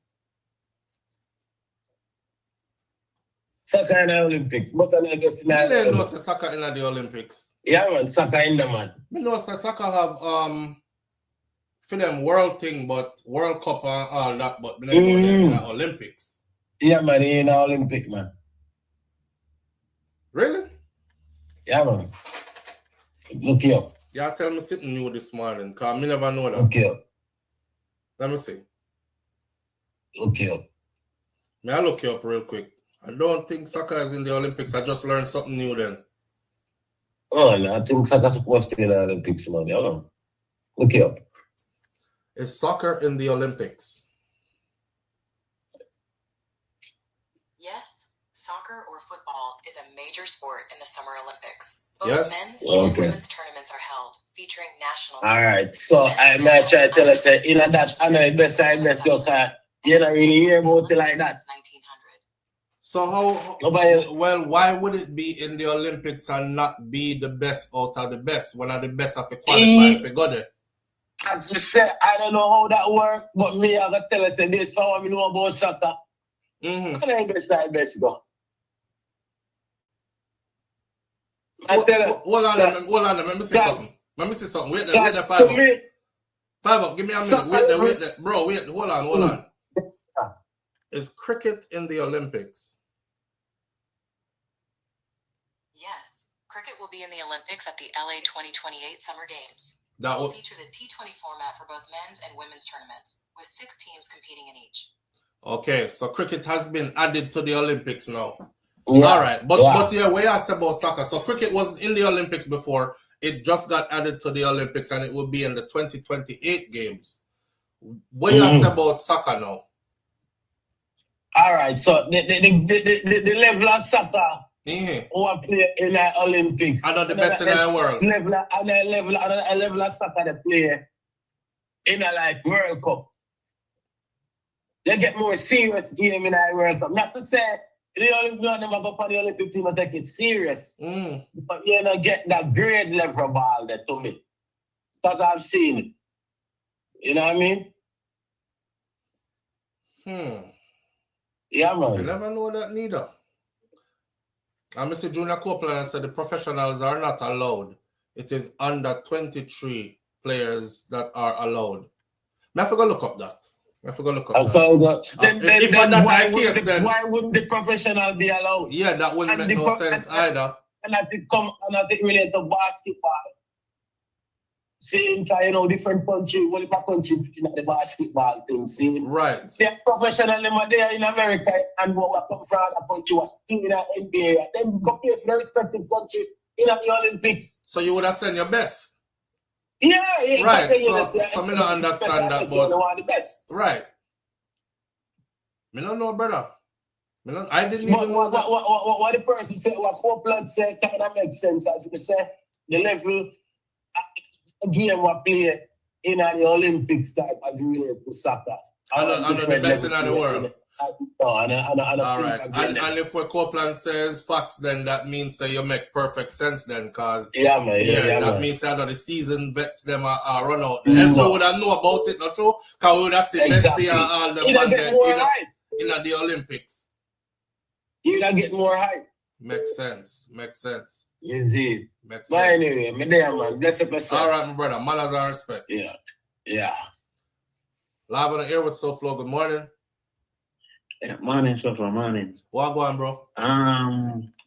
You know, Jamaica almost did qualify for the Olympic in France, right? The France was the last World Cup, right? It was the last Olympic, right? France was the last Olympic. And Canada did knock out Jamaica out for qualification. For the Olympics, for soccer? Yeah, for soccer. For the woman, then they get knocked out. Canada did knock them out. Yeah. For qualification. Oh, BM. We know they got women's volleyball in the Olympics. We definitely know that because we tune into that. I was wondering why them playing a G-string all the time, but I mean, we couldn't miss that. Yeah, so. we have volleyball team there where Jamaica play what? No, qualifications kind of difficult sometimes, but you don't know. Yeah, we just never know said it in the Olympics though. Yeah, man, it was. Me learned something new today. I know me alone, me and a couple people. I watch it all the time. You watch it all the time. All right, brother. Yeah. All right, manners. Yeah. Hold on. You ain't gotta tell us that volleyball is in the Olympics. Beach volleyball. If you're a man and you're into athletics, you probably watch beach volleyball for sure. Especially when them Brazilians come a play beach volleyball, the darker skinned Brazilian woman them come a play beach volleyball. That big body that just turn the blouse and skirt like sitting with them are wearing a one tongue on TV. I often wonder why they allow them to play in a tongues on television, but I don't complain. I watch it. I watch it because I like the game of volleyball. But yeah, I know for sure that they are in there. What you say? It's the same thing with basketball, not the best represent their nation. Now, I don't know about that. Because in the US, it was the best that would go to represent the US. And I know this for a fact. Because Jordan went to the Olympics and all the other big name them went to the Olympics. And that's who they normally send. They normally send our top tier basketball players to represent the US in the Olympics for basketball. So I don't know. I know men's volleyball in the Olympics, but honestly, I don't watch men's volleyball. I'm not interested. I'm not interested in the men's volleyball. Because them have on the same uniform where women them have on. So them have on some little tiny speedos and the woman them have on some little tiny panty. I rather watch the woman them in a little tiny panty. When the man them there, they dive and skin out, I don't want to see them. That's where I'm going to find something else watch. Netball is not an Olympic sport primarily due to its limited global reach, having historically been concentrated in Commonwealth nations and its lack of high-level male participation. You can't tell man a Jamaica boy you play netball. Yeah. Imagine you tell the Virgin of Jamaica say you play netball. You play what? What you say you play, dog? You play netball, brother. You play netball. Netball. You talk about netball like when Munchie and Simone play netball. I can't netball. G say you want to play tableaus and skirt. Yo, good morning, SouFLo and family. Good morning, fam. Thank you for being here, Devin. I don't watch the men. Me and you both. I'm not watching the men. I'm not interested. All right. Well, listen, we're moving right along, right? Because we have more topics to cover and all these things. Boy, let's get into this one. Kiprich and Kizidon. Remember we come telling us that Kiprich and Kizidon, they had their baby and the baby came prematurely and was experiencing some difficulties over there in Colombia. Our people different, you know. I think I must try to look the poorest as I can at all times. God forbid, if anything happen, I need some help. I may reach out and say I need some help. A beer boof boof. Look. Dancehall artist Kiprich and Kizidon have launched a GoFundMe account for their prematurely born daughter, who they call Miracle, who is currently in intensive care at a health facility in Colombia. We talked about that already, how them reach a Colombia and how she should not travel and all these other things. I learned something new there too, that you are good up to 6 months in a pregnancy. If you travel on plane, me never know that. Me did think say after 3 months you can't do it.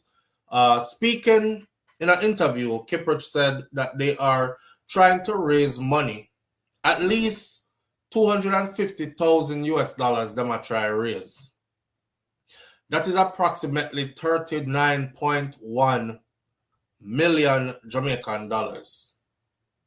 Remember, I set up my GoFundMe if you go build 2 house or buy 2 house in Jamaica for 2 families, right? And pay off them bills for the rest of that year. So when I look out for my GoFundMe, 100K me I look for.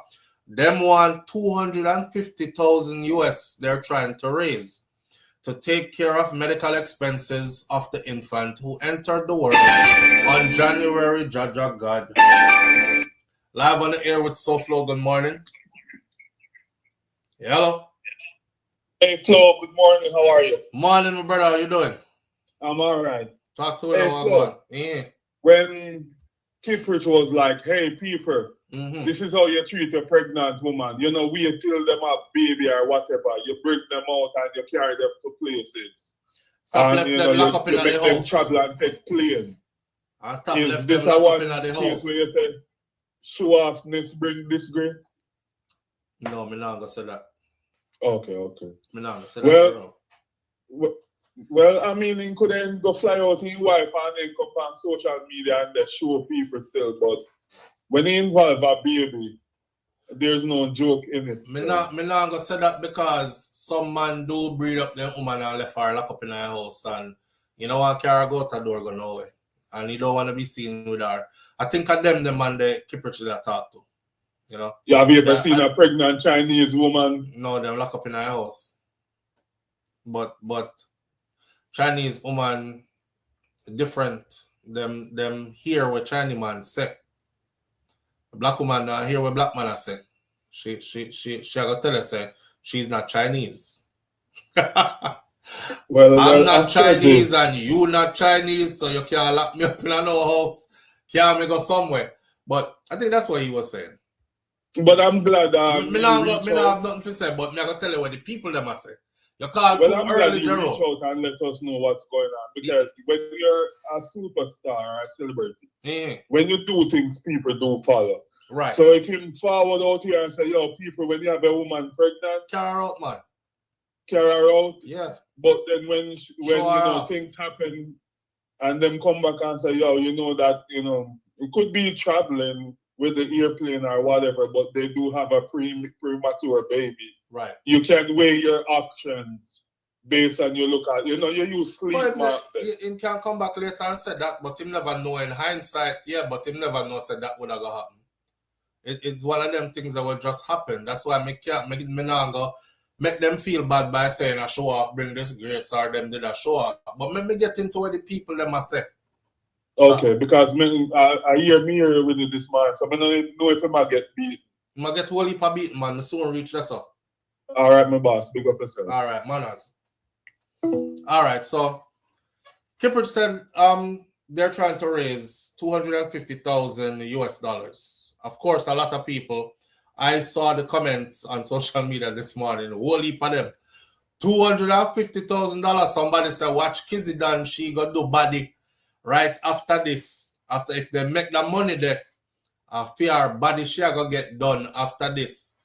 You know, fake body, fake titty, all these things, belly snatched, however, not a baby. That's one of the comments. Just to give you all an idea of what the naysayers are saying, right? The cost varies day by day.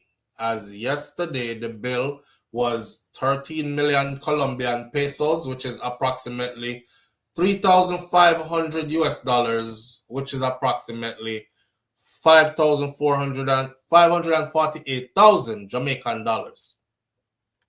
That was off the bat. And then today is another bill. Live on the air with SouFLo. Good morning. SouFLo, beg you 1 minute before you get done tonight. Brother. All right. Kiprich a big man. He is. Now blame Kizzy. I'm going to blame her too. Kiprich a big man. It's not his first rodeo. What about the Kiprich get? See? Kiprich had no business taking a 6-month-old pregnant woman boy that go on no show. She for their yard. But when she not listen to him, well, she not listen to him and she go look up Google. And he have show and she have show. But so if him says stay your yard, me not tell her no show. You have to stay your yard. You see? Him to be blamed and she to be blamed. And the woman at 6 months. Don't listen, bro. Then again, no. no 6-month-old pregnant woman. I want them up and down, so. Just because. I don't know of that. I never really see that. Up and down, you want to hear there everywhere. I've seen pregnant women were active right up to them have to pick me. Yeah. Me say that. Got the one it up and down and they say plane right here and plane right there. You must have got so many months in a year for that day too, you know. 28 weeks are how long? 4142043. I don't even know how long, but they say 6 months a little bit. Yeah. They know when you cut off only for excessive movements. If you're not active already, they cut that off when you reach 4 months. You start easy back, light work. Mm-hmm. And your first fitness supposed to it's chapashus. And your first child this. So I blame both of them, I blame Kiprich more as my big man and your sense. Judge of God. You blame the two of them, but you blame Kiprich more time should have sense. I mean, that's my big one. Keep it up so 15 of my gym. Big one, that boy. Kiprich can get grab pick me anytime, you know. Yeah, I'm about 45, 46 them years. See? Yeah. So you should have known better, Virgin. But everybody want this hype, Virgin. But what you think about the woman though? What if it's a case where the woman has said, me no business where you say me I go? Listen me. And you have to give in to that. You want me? Then they have to give in to nothing. And I like to put now and take care of you. You might take care of you. You have one. You're pregnant, this is your first child. You reach your cut off. Me don't want nothing to you, me don't want nothing to the child. Me have a new show of Colombia, you're not coming. End that story. If you don't buy ticket, you can't come. And then if I want case, what say? If you have got me, I come, I told them, this is them I go. And you want to say, carrot man. Nobody not tells you no carrot man. Yeah, carrot man, they tell you want to make you relax. They are hotel time. But no fly around. Booking and relax. You have to fly around, but no way. Relaxation. Got it. Not flip it down, up and down, all that of unnecessary movement. The booking a hotel that both say I walk from the pool side to the room. See. That's the most you're doing. So if you want to do something, say, care out to no man, encourage that, do that. This is what you're going to do right now as a big man. You lose half as a big man. Nobody wants to say, him to be good. If you know better, play stupid game and stupid price. Rotted cloth. That's something that put it. All right, bro. Why? You're rough enough, man. Respect. Man, bro. Me expecting that youth are dead. Yeah. Then if you know better youth. Man, rough enough. It's not smooth over nothing. In the first youth. Yeah. As a woman, mother tongue kissing and you first pick up and from food on yourself. I'm not saying she should have known better because she don't look a young girl, you know. If you never want to quickly say it, man, I never made a put it. Ross. Believe me. But that it's a carelessness, Virgin. And like, you have one need to travel. You don't have a need to travel. It's different when you have a need to. Like a genuine need to, like, I must travel because of this. My uncle love you. You see me? All right, my brother. Anyway, back in our chat. Manners. Yeah. Live on the air with SouFLo. Good morning. Hi, SouFLo. Good morning. Good morning, family. How you doing? I'm all right. Talk to me now. What else? SouFLo, the gentleman I just called him right. Him right? Your wife just had a baby. You did a carry her all over the place with her belly? No, but my wife know better because that's what I said. That's what I was trying to set to 5 up. Because my wife would have said she not traveling nowhere. Because I was under the impression that you're not supposed to travel nowhere after, say, 3 months, into your 4 months into your pregnancy.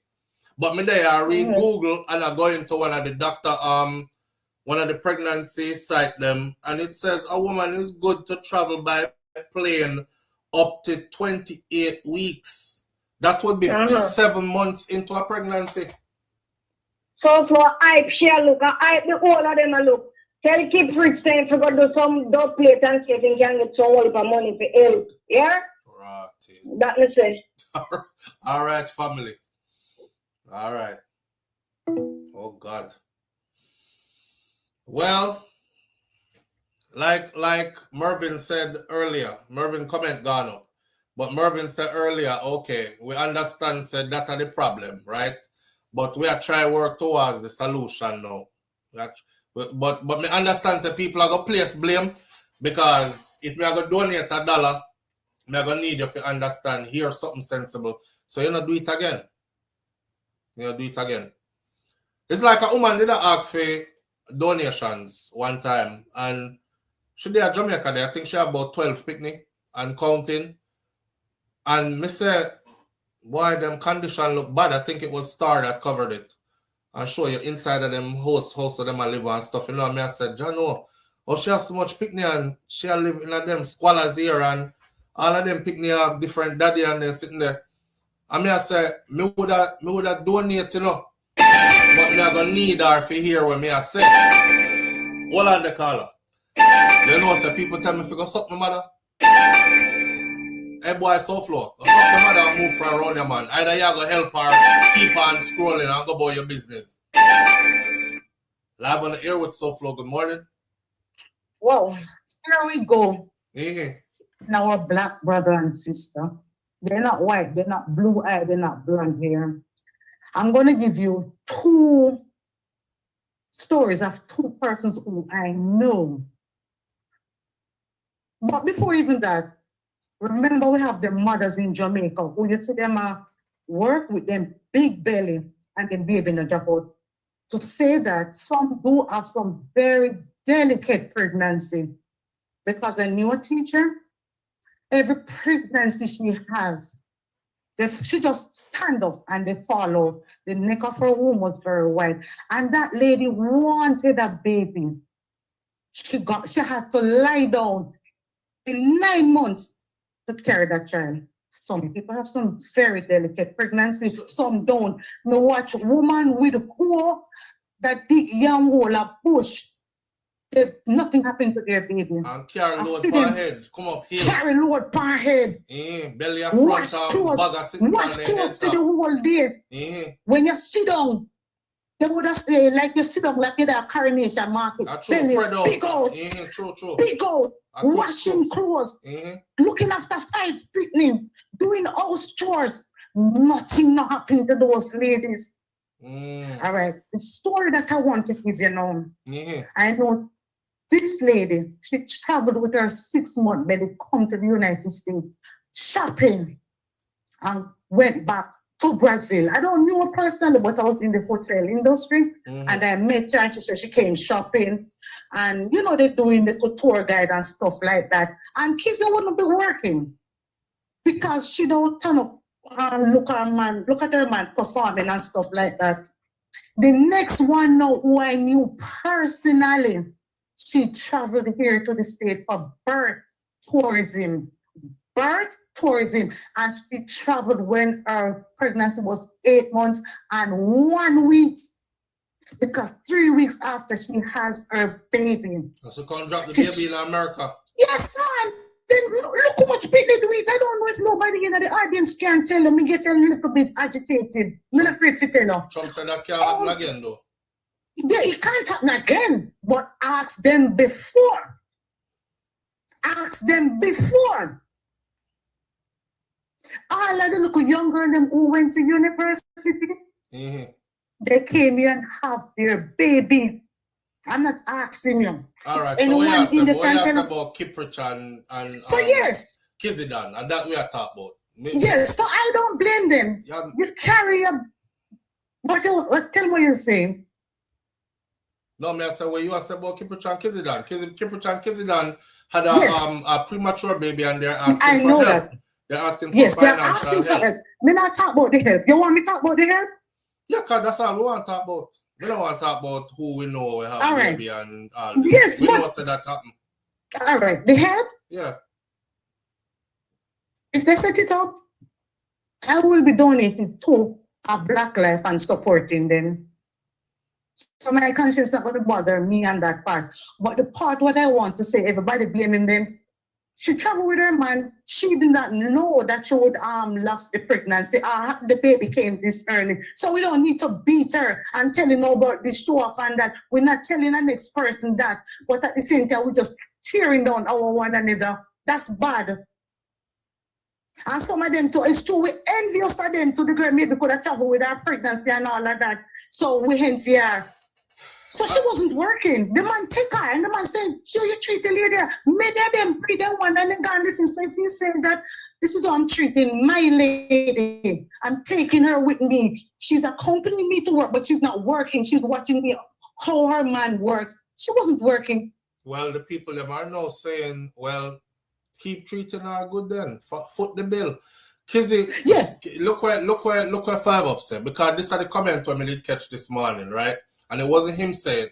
Him said Kizzy came online and said that she was depressed and she was cutting out her own hair and she asked for donations. And when she get the donation, then she went and did her body works. So let's see how this one work out for her this time.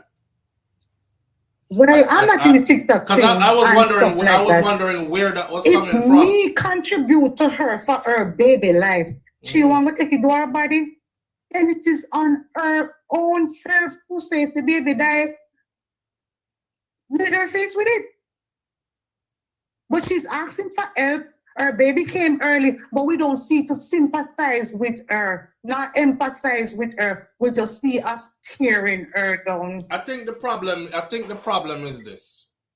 And that's why I said from the beginning of this, I said, boy, it look like me have to go make sure me look very poor and needy all the time.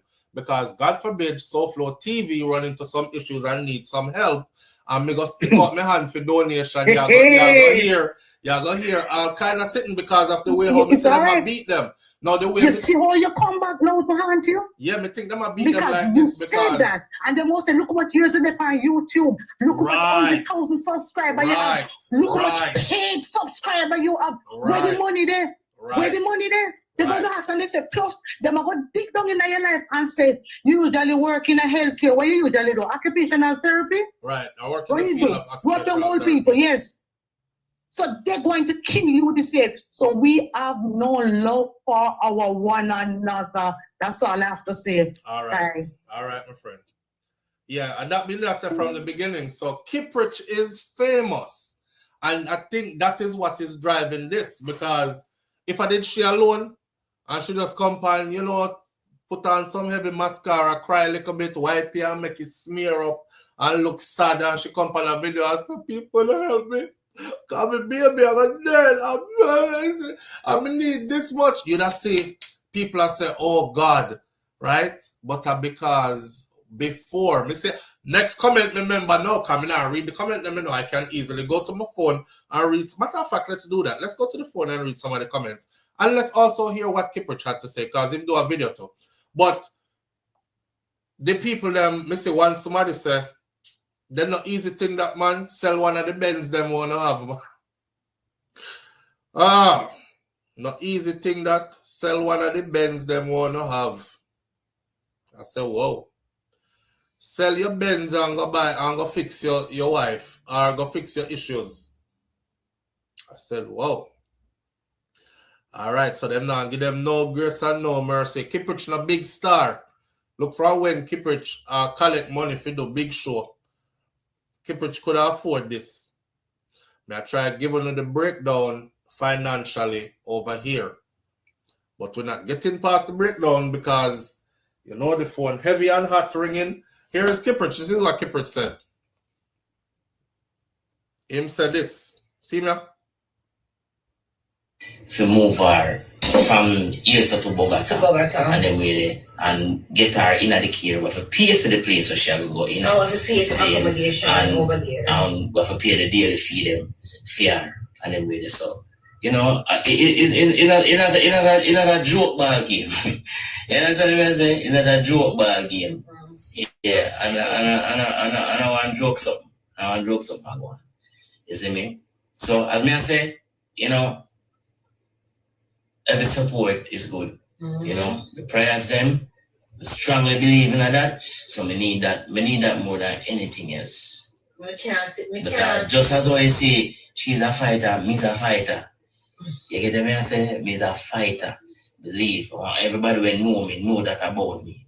You get me? I say, but me can't do a ball on the place I roll, but I'm not going to be able to be there. I'm ball and roll and me eye them big. Told me look awful, I'm afraid to come near camera. Me look like a total mess right now, telling you the truth. Me depressed. Me never depressed on the life. Me confused. I don't know what to do right now. Just why? like that, baby. I want to take it easy still. Rough right now, if you're rough. And when you talk Spanish, even worse. Of what later so, Kiprich know that guy here son can help with interpreting him someday. only there to move her from here to Bogota. And then we there. All right. So Kiprich basically explain what I'm reading to Uno. So Uno let me read it to Uno, right? I see the comments them flying up the comment section. Can't get all of them for show up on the screen. But team should have put travel insurance in place, even that she... Yo, Mervin, thank you. Now is a good time to actually just put that out there again. Make sure that when I am traveling, this is something I do personally. Me make sure when me I travel, you know, when you buy your ticket, them and you purchase insurance, we cover wherever that cover, me buy that. But me go a step further than that. I find a company that deals with medevac, medical evacuation, and it covers stuff like this, or anything else. Say I go down to Jamaica and there's a car accident or is any kind of accident, me climb mango tree and drop out and lick my head, and something now work right and me look tragic, or you know what I'm saying? It will be there. And you pay into it, it takes you to the medical facility closest to your destination in the USA or whatever part of the world you live in. They even have one for a lesser pay. Say, for instance, you go to Jamaica and something happened. It will drop you off back in the US. You have to go find your way to get to your house now or to get closer to where you live. So me pay the extra, because that's another tier of payment. Me pay the extra and I do it for all my family members that are traveling with me. So we have to factor all those things into when we're purchasing tickets to fly, because that kind of insurance they have to be purchased. That's something that we've talked about on this channel before, you know.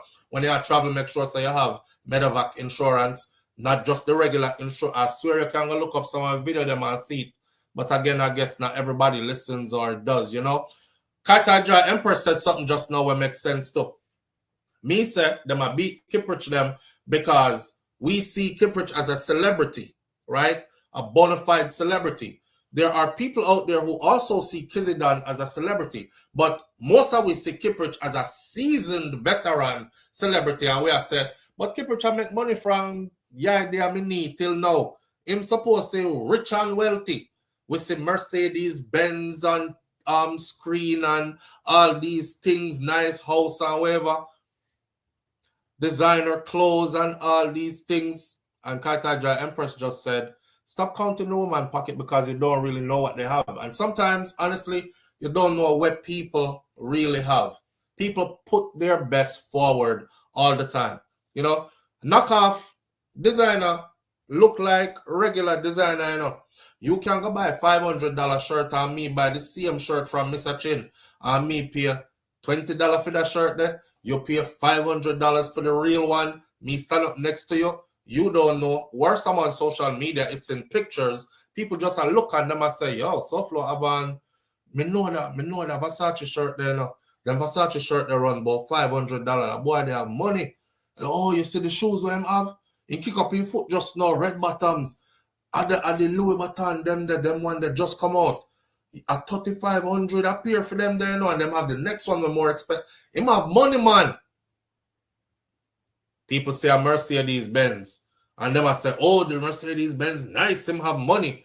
You know, say is an older model Mercedes Benz that probably kill me with repair bills more than anything else. Me can't even do no real floss in the night. You know, say my clothes that me have on is knockoff. You don't know, say my money in my account them lower than yours, but me have image out here to maintain. So I am maintaining my image and I'm being judged by the image I'm maintaining. So now me running a problem and need little help and stretch out my hand. Everybody have box on my hand because them I say, move on, go. The Benz I drive the other day and I full up head to toe name brand. I know I'm big jewelry. I know you come ask for money for take care of your real problems. You wasn't saving for a rainy day. Eh? And them start laugh after you more than they actually want to help you. There, I can't tell you how much this hit home for me. That's why I know. Me say, me prefer, I'm a saver. Me's a saver. Me's a saver. So when you hear a boy tell me the other day about, when say, every time you turn on your video them, you have on the same black t-shirt. Why you not gonna buy some clothes and fix up yourself? And next one, and you come back again and talk about, every time I see you, man, you look raggedy. Like, why you not get one decent haircut and line up yourself properly and all that? And me, my talking up. And my answer was, my audience members don't come here to see me glammed up in a name brand clothes and nice haircut. My audience members come here for what I say. Seeing? And my personality, how I deliver what I said. That's as real as it gets. That's why me never want to build no platform where anybody are going to judge me for what it is I am actually not. That's why I'm telling you, say, see me here? And this you get. Remember, I'm telling you, say, me have a 1997 Ford Explorer truck from when my mother tell me, say, come on, man, that look bad now. You can't get rid of it. You can definitely get something else. And I said, no, mommy. Me I drive it because it's fully paid off. I drive it from Texas to Florida. So if you see me out there in a 1997 Ford Explorer, just know, say, it now left me on the side of the road. I drive past many late model vehicles stalled from here to Texas and back, right? I saved that vehicle because I was saving it to give to my son. And I gave it to him when he turned 16 as his first vehicle, well maintained. I put 4 new tires on it, got a full tune up on it, give it to him with a almost new paint job on it. That's better than somebody did for me. Nobody never give me my first vehicle at 16. You know what I'm saying? So me live in a certain way where, boy, when them see me, them just say, oh, SouFLo regular somebody, man. Yeah, I am. I've never said I wasn't. I've never, even when people out the road I talk about, take picture with me, take one picture with me. Sign here, so sign here. So I said, me can't get used to this. Because I don't see myself as that. And I don't want to see myself as that. Even though, you know, some people are like, SouFLo, we get up and watch you every day, bro. And me watch you in my living room on the big TV. So you are like, when we see you out the road now, me shocked. You know what I'm saying? So you have to think that other people think that way too. And your platform has grown tremendously. Me, myself, personally, humble myself, personally, to where I'm just like you. Me I turn up in a grocery store and have car. I like, really? Yeah, man. Then that me I said to man, and around here say you live for real? All right, then. Well, you have to see more of me then. Because me in the area for a little while, you know? Me not make myself in a low star. Because when me need little help, when we beat me, like how you know I beat Kiprich and Kizidan. Live on the air with SouFLo. Good morning. What the people them who are beating her, the couple down, they need to remember that karma is a bitch. And karma have its way of working around. So make sure them have to them travel plan insured. Them sick money save up. Them sick money save up. Yeah, them insurance, we back up the insurance. Yes, the insurance to back up the insurance. You're perfectly right about that. And the next third plan, and next one, when all of them they run out, then the two insurance run out, I hope they have a third one because they have still in planning. You need a backup plan for the backup plan. Yes, so make them. Don't come and do no, what you call it, GoFundMe. When you need it, after you beat somebody else who didn't need it. Yes, so make sure. Yeah. Well, I said today's for you and tomorrow for me, though. Exactly. Yeah. And true. This famous slave, said before him be a slave, him prefer to wrap up in angry. Before me bet $1 from my people and I close my mouth and I'd rather die. Yeah, I wouldn't beg them nothing. That's why I'm not on social media and I don't live for social media. All right, my All friend. right. All right. So the woman basically saying, while you go judge and talk things about this couple, just remember, says, today for you, tomorrow for me. What you see happen to others can easily happen to you. I know a lot of people say, that can never happen to me because all my ducks them in a row and everything. I can't tell you how many times I have seen life humble people who climb up there and feel like they would never come down. Because everything is good up there, they thought it was going to last forever. And they had a backup plan. And they had a backup plan to back up the backup plan. And a backup plan to back up the backup plan. Where did a back up that other backup plan that things did good. And then them end up down here so. And then shame like dog, you know. Shame like dog is a shame where you can't wipe off. You see, when you're humble right through, and you always look for help other people right through, that same karma they will always find you. But you see, when time you exalt yourself at any point, some people is not going to forget it. Some people not, and them are going to remind you because them are going to feel like, now you in need. Now is my opportunity to remind you. But look on you too. Now you did a drive Benz the other day, turn up your nose at everybody are going like you're better than. Go find the money for help yourself, man. Now get nothing from me. You know? Such is life. Such is life. So let me run through the information in this for us. Who wants to help? Please help. All right. The cost varies per day. They said yesterday, on Monday, the bill was 13 million Colombian pesos. This is approximately 3,500 US dollars, which is approximately 548,000 Jamaican dollars. And then Tuesday, another bill came in for them because they did a transfusion on the baby. They have to be giving her treatments to help with her lungs and so on. Because you know she way premature, the lungs not properly developed, rah. The thing is that we have to be making preparations to move her from this facility where we're at because they don't have all the resources that are needed to help her. So we have to move to another island altogether. And that airfare is 15,000 US dollars to move her because that's a medical flight. I know a regular flight that, you know. Hold on there, the phone just did that. Close the app. All right, caller. The phone will do something. Clear all. I don't know. The phone just did something where it just restarted itself just now. Aye. Can't see your call for answer it, no friend. Can't see your call for answer it. Let me level up this phone and then you can call back, please. Okay, so I'm telling you how much all this stuff is costing, right? So they had to do a transfusion on the baby, and they have to be giving the baby lung treatment, and then they have to do a medical flight to another island where they have proper care, because they don't have proper care where they are at now. What if one you bother me someone? Here.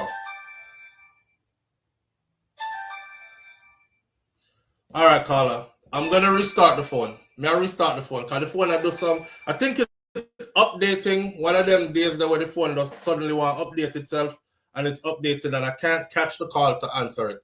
So I restarted it. I'll make it do a thing, and then we can open up back for phone calls. All right.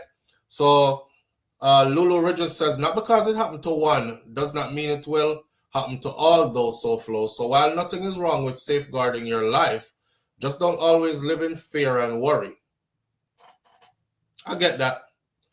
Nobody is saying that it will happen to all. We understand that, you know, but at the same time, trouble take everybody at some point in life. If you are an adult and you feel like you're going to live a life where your life will forever be smooth and there will never be any kind of trouble, or you will never have a need for assistance from anybody, then you are living in a fantasy world.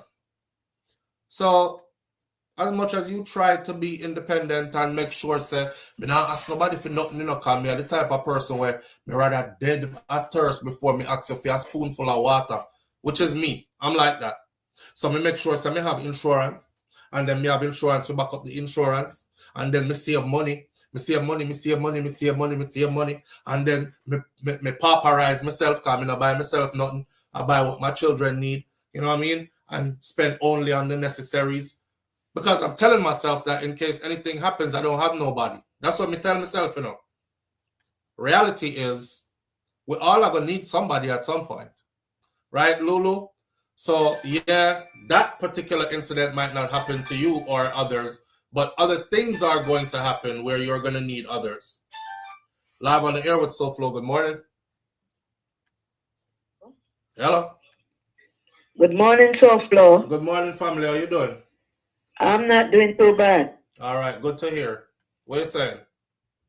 Well, you hear about Karma. The woman just said it. Mm. I don't know if you see where these people on social media walking around with bag and begging like they're poor. Just begging. And everybody like pass them. And then finally, somebody give them something. And you know what? It's a person that have money and they take out money and give that person. Yeah, I see it all the time. There are a couple of people out there who do it. They pretend to have nothing and then they beg, and whoever ends up they end up giving them that back and give them a whole lot more on it. You notice it's usually the people who barely have anything for themselves that always end up giving. Yeah. Yeah, it's never the people who can really afford to give. It's usually the people who are already hurted that they always be like, man, I don't even have money for myself right now. I got $5 to my name, but if you could get change for it, I'll give you 2. I'll keep 3 for myself. And the person is like, wow, you would really do that out of your last $5? And they're like, yeah, I mean, just you're hurting. And next thing them turn around the person, I give them $50,000. Yeah, it's always somebody who really, really doesn't have it.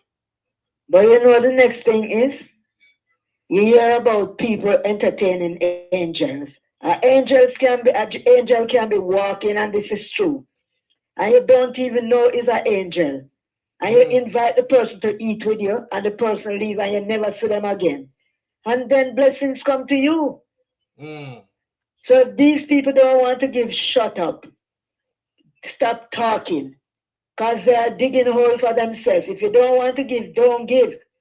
But stop just heaping coal on the person's head. Shut up. As you say, they don't even know if the man have money. Right. We don't know for sure if him have money. And I'm absolutely sure that if Kiprich had money like that, pile up like that, the pride alone would have make you splash out and take care of your family. And, yeah, of you know course. what I'm saying? And not have to resort to that and the ridicule that you're getting behind it. And as you said too, when I travel, I take travel insurance, because one time I came to the States and I need to go to the doctor. And because my sister is a nurse, she took me to a hospital and she paid the bill. Right. And you see, and I had driven over on a plane, even when I used to come on the bus. But when I go anywhere else, I'm telling you, from that time, I started paying travel insurance with travel insurance for health. So what you say is true. But now that you talk about the Medevac also, I'll take your information too about the Medevac. Okay. So let all these people stop talking.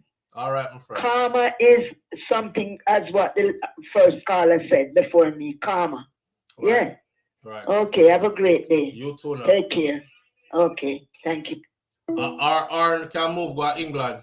I remember I was in the UK and something happened. I went to the hospital, and when I was leaving the hospital, they sent me to downstairs to a pharmacy and get my medication and thing. I visit the UK from the US, so I'm digging in my pocket like, how much this I got cost now, I wonder if me have enough for everything. I remember, I'm not no citizen or even permanent resident or nothing. And the woman just waved me off. You know, she was like, you're okay. Me, I said, what? So I don't pay for the visit to the doctor. I don't pay for the medication. I don't pay for nothing. She was like, no. I said, damn. Why all countries can't be like this? Common Air spins the block when you're on high. It tends to get you when you're at your lowest. Remember that. I don't know. Karma come when it comes. I've seen karma mostly come when people are on a high. Yeah, when they're on a high. Like them don't they never expect that it would come. And the high turned to a low. Anyway, karma is karma. I'm conscious of karma. And I may not know when it come, because she have her own timing when she visit everybody, but I know that it's real.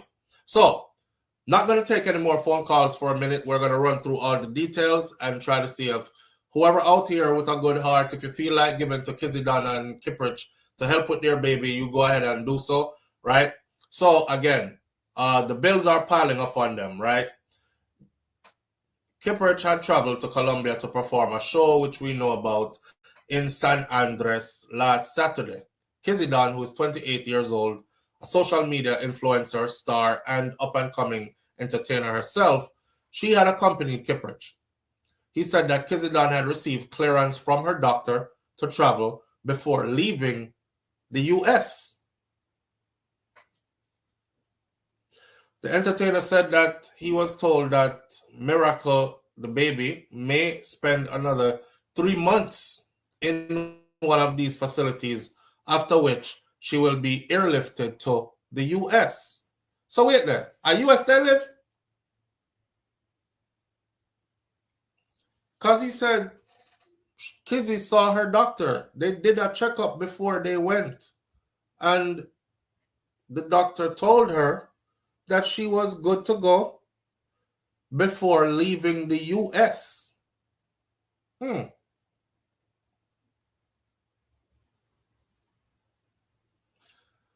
She's going to need daily medications, so we're going to have to pay for all that daily, and we are trying to pay for the treatments ahead of time so that they will keep her covered at all times. Because, you know, treatment, money run out, stop treatment, money come in, start back treatment, money come out, stop treatment again. They're trying to avoid that. They're trying to pay for it ahead so she could be continuously cared for. After that, we're going to have to airlift her to the United States, where insurance then can help with some of the bills. That airfare alone to the United States is $98,000 US. When remember, I'm telling you, say, Medevac insurance. When you listen to me, Medevac insurance. Me get it every time I travel. Sometimes it costs a good little chunk. However, and when you come back and you say nothing never happened, you just say, thank God you never have to use it. Right? I didn't know they lived in the US though. Hold on there, Carla. Hold on there.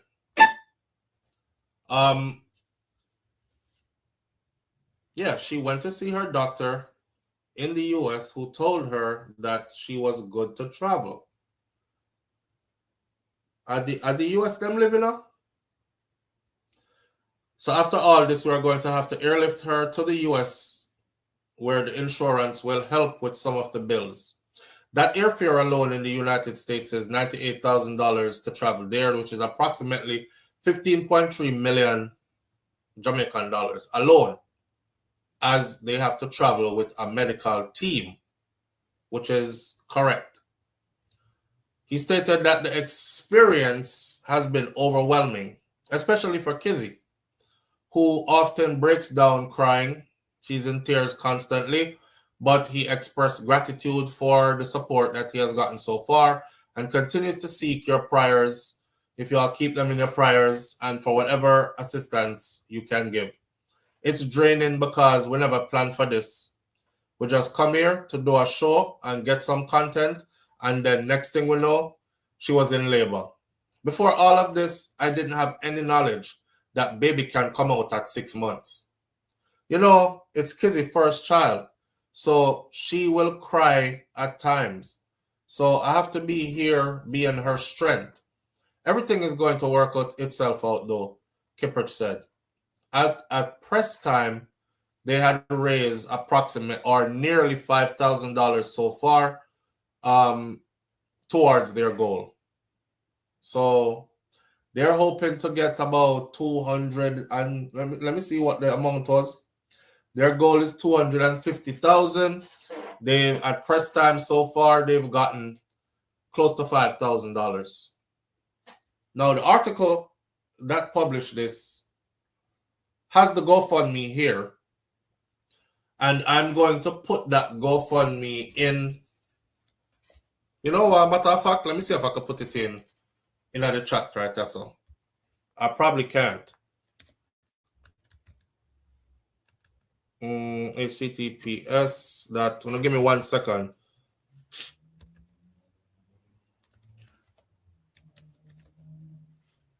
See, for the people them, for the people them who know so them not gonna give $1, you see? You see, if you're gonna give $1 but you still gonna talk, then that is something else. You see, if you're one of them, because them do this to me before. But I was begging money to help other people. I wasn't begging money for myself because I'm good. Or I was good, right? I was begging money to help other people and I got slandered for it. So for those of you who are going to help, just go ahead and help, man. See, if you're going to say a piece, you say a piece, but go ahead and help. But honestly, all the woulda, coulda, shouldas, that's more directed towards the rest of us. So we know in hindsight. That means if your wife get pregnant tomorrow, you as a man who did a watch this happen, you should have be the one sounding the alarm. Say, babe, remember what happened to Kizzy and Kiprich, you know, with for them, baby. No, we can't go to Jamaica right now. We can't travel. Let's stay still till the baby come. Blah, blah, blah. All right?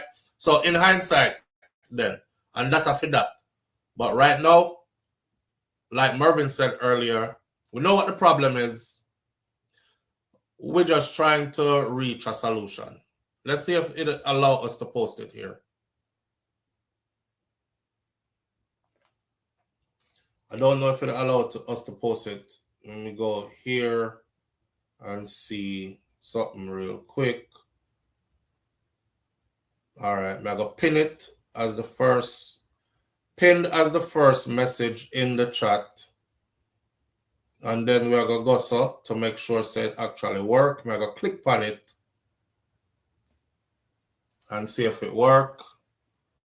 It look like it's working. I'm telling you the truth.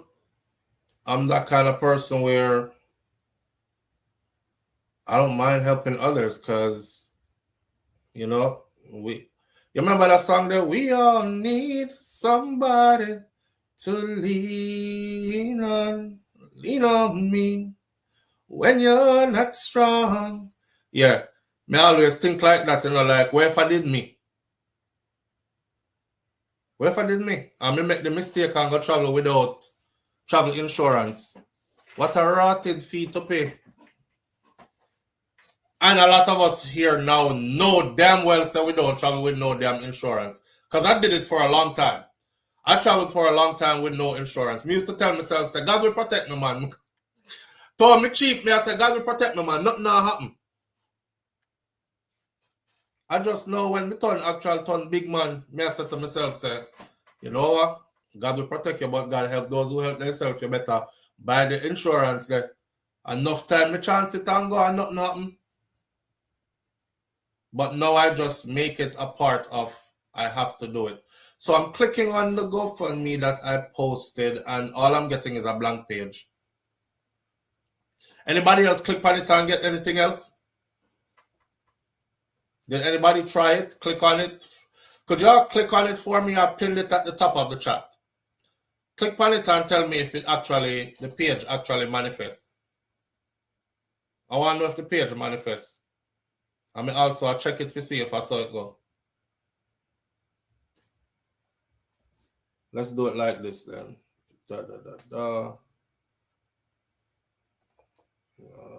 Copy that link. Come back over here, so. I try it one more time. Put it in there, so. Paste it there, so.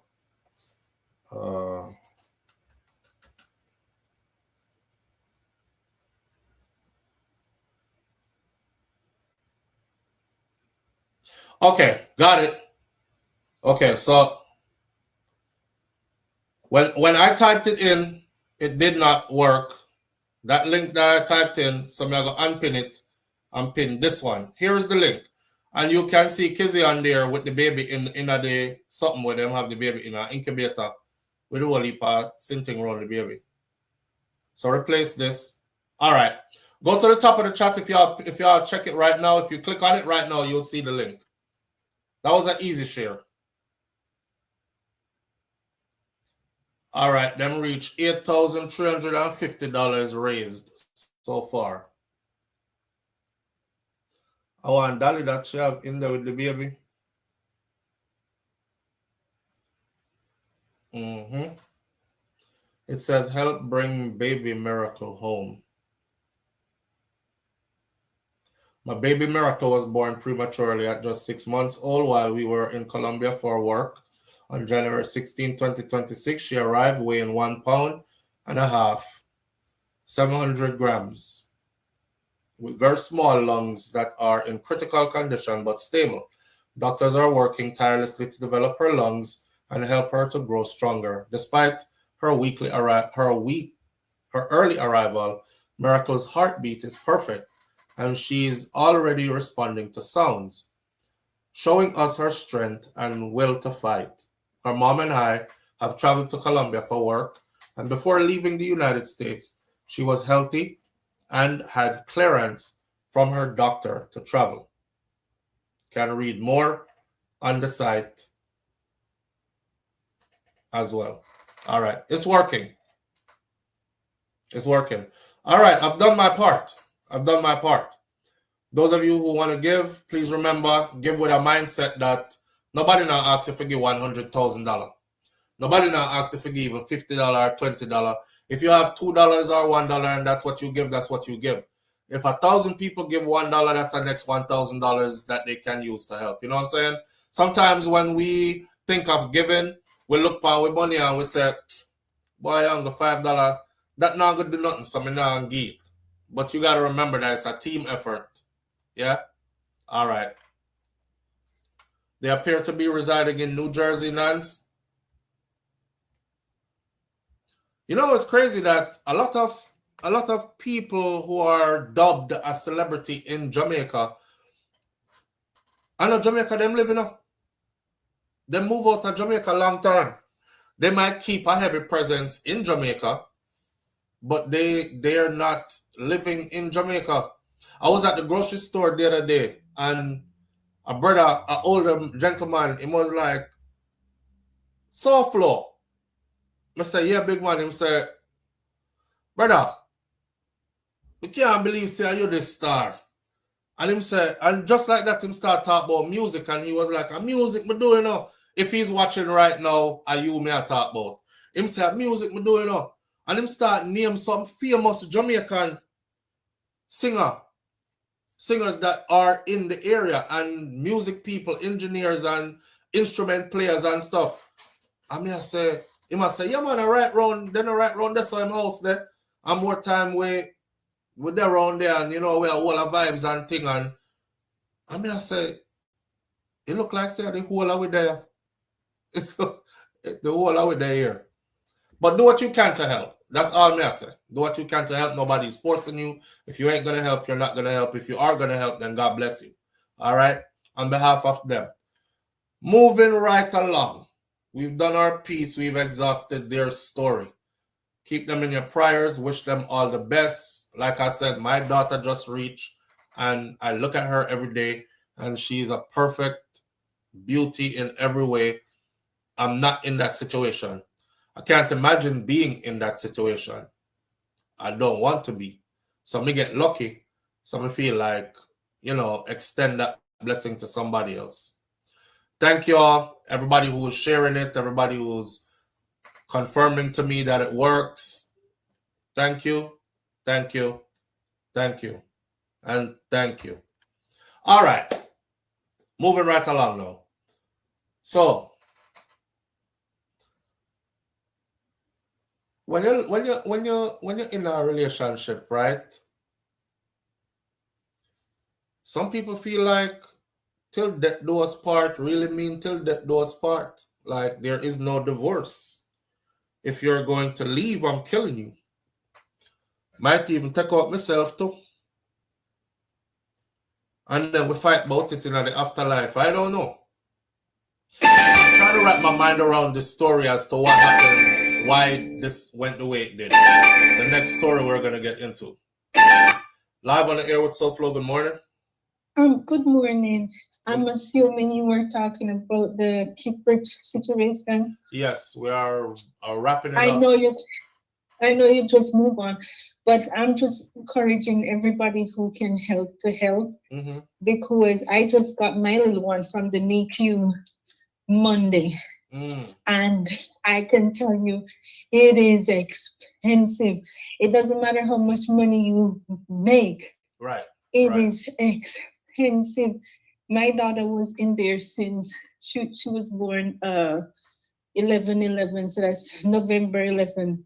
26 weeks, 5 days. And like I said, I just got her on Monday. And so your daughter was born premature too? Yeah. Okay. Yeah. And I had choreo and almost got septic. So they had to take the baby. And one bill I got was 40,000. The other one was 19. The other one was 60. And we're talking American dollars, right? Exactly. Okay. It is very expensive. Absolutely. And the insurance don't pay for much. So guys, if you can help, please do. All right, my friend. And all right, thank you. All right, appreciate you. Yeah. Listen, one more thing I gotta say before we move forward. I made up my mind that I'm not aging out in the United States of America. I love it here. And I'm thankful for all, the opportunities that came my way while I was here and the life I've been able to provide so far for myself and my family. But however, missing people work here, family, and get what would I call rich then? Or what would I call them should I be all right in a retirement age because them have a nice little nest egg save up, couple 100,000s. Not how we not reach just yet. Couple 100,000s. And working in the field of occupational therapy where I then am in a medical facility where I have access to medical records and stuff like that. And you get to know whose insurance don't cover what and who is covering what by cash plus that plus this. I don't want to age out that so. Because I see health condition wipe out people life savings. And you work your whole life and save up that little money and say you have to live somewhat of a decent life in your end days where or your older age where nobody is looking to hire you after you hit certain age.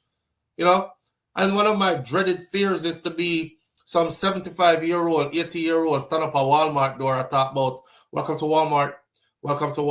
And me have to smile even though my knee and my back kill me. I would have been like, what the hell? What happened to my life? So me tell everybody around me say, at Jamaica me I go there. Because even if me end up in a one-room shack, me will crawl, go out the door, go catch sun if me can't walk. Drag myself, go out there, go sun myself and drag myself, go back in. But them your kind of bill here up here is some serious bills. It is almost, I wouldn't say illegal to get sick, but it is detrimental to get sick here.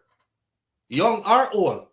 You better hope you have some good insurance. And anyhow you get anything or get sick with anything that is long-term or requires a certain level of care, oh, you can kiss your life savings goodbye. So when people are talking about, then Kiprich a celebrity, look from when him rich. Look from when, one comment say, look from when him boss. Him post have whole heap of money. My friend, you have to go have money like Vibes Cartel if you take care of yourself, yeah, so. The celebrity that name is Boosie. Lil Boosie.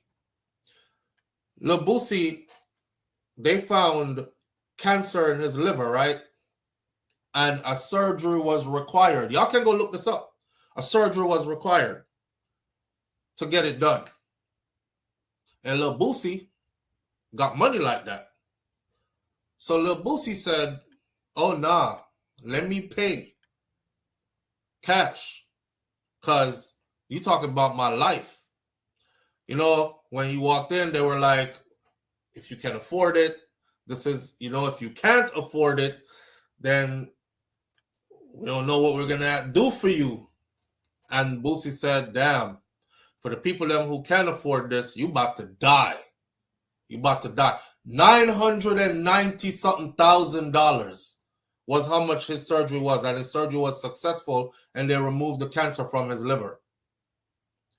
How much are we have $990,000 US dollar put on right now for one health condition? Probably none that's here. So that's why I say you probably have to go make all Vibes Cartel kind of money in order to pay off all your health bills if you ever get seriously sick and still be okay.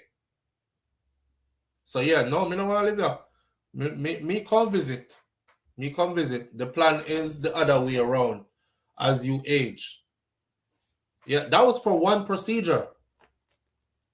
990, just call it $1 million for one procedure. When you go to them and them say, yes, we found cancer in your liver, we can take it out, but it's going to cost you this much. Remember yesterday when I said, woe be unto you lawyers and doctors? And them something that me that talk about. When one doctor can look by you and say, well, there's a procedure we could do that could save your life, but the procedure costs $1 million. And I mean, your insurance only goes up to about $150,000. That can't really cover anything. We're going to have to wait and see where we can get funding from while you die. Exactly, Audrey. Not just your life savings you lose, friend. Yes, sir. You lose the little house where you butter true life and work hard for. Say you got own something and pass it on. All your house gone, your car gone. I can't tell you working in one of them facility there. I saw some disheartening shite.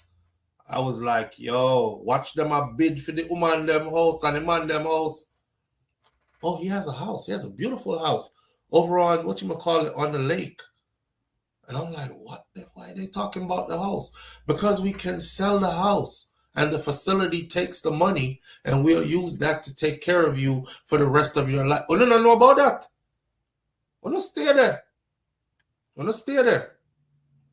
Anyway, we're going to move along from this. Who can help? Help.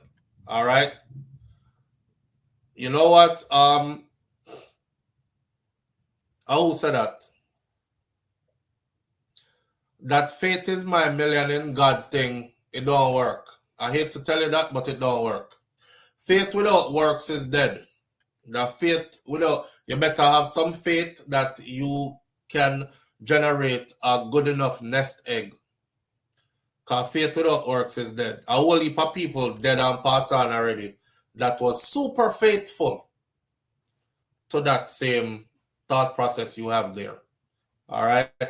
I'm not going to say nothing else. If it works for you, it works for you. It works for some, it don't work for some.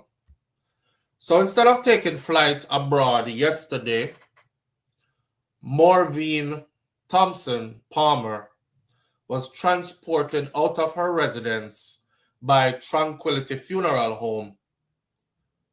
She became what looks like the victim of a suspected murder.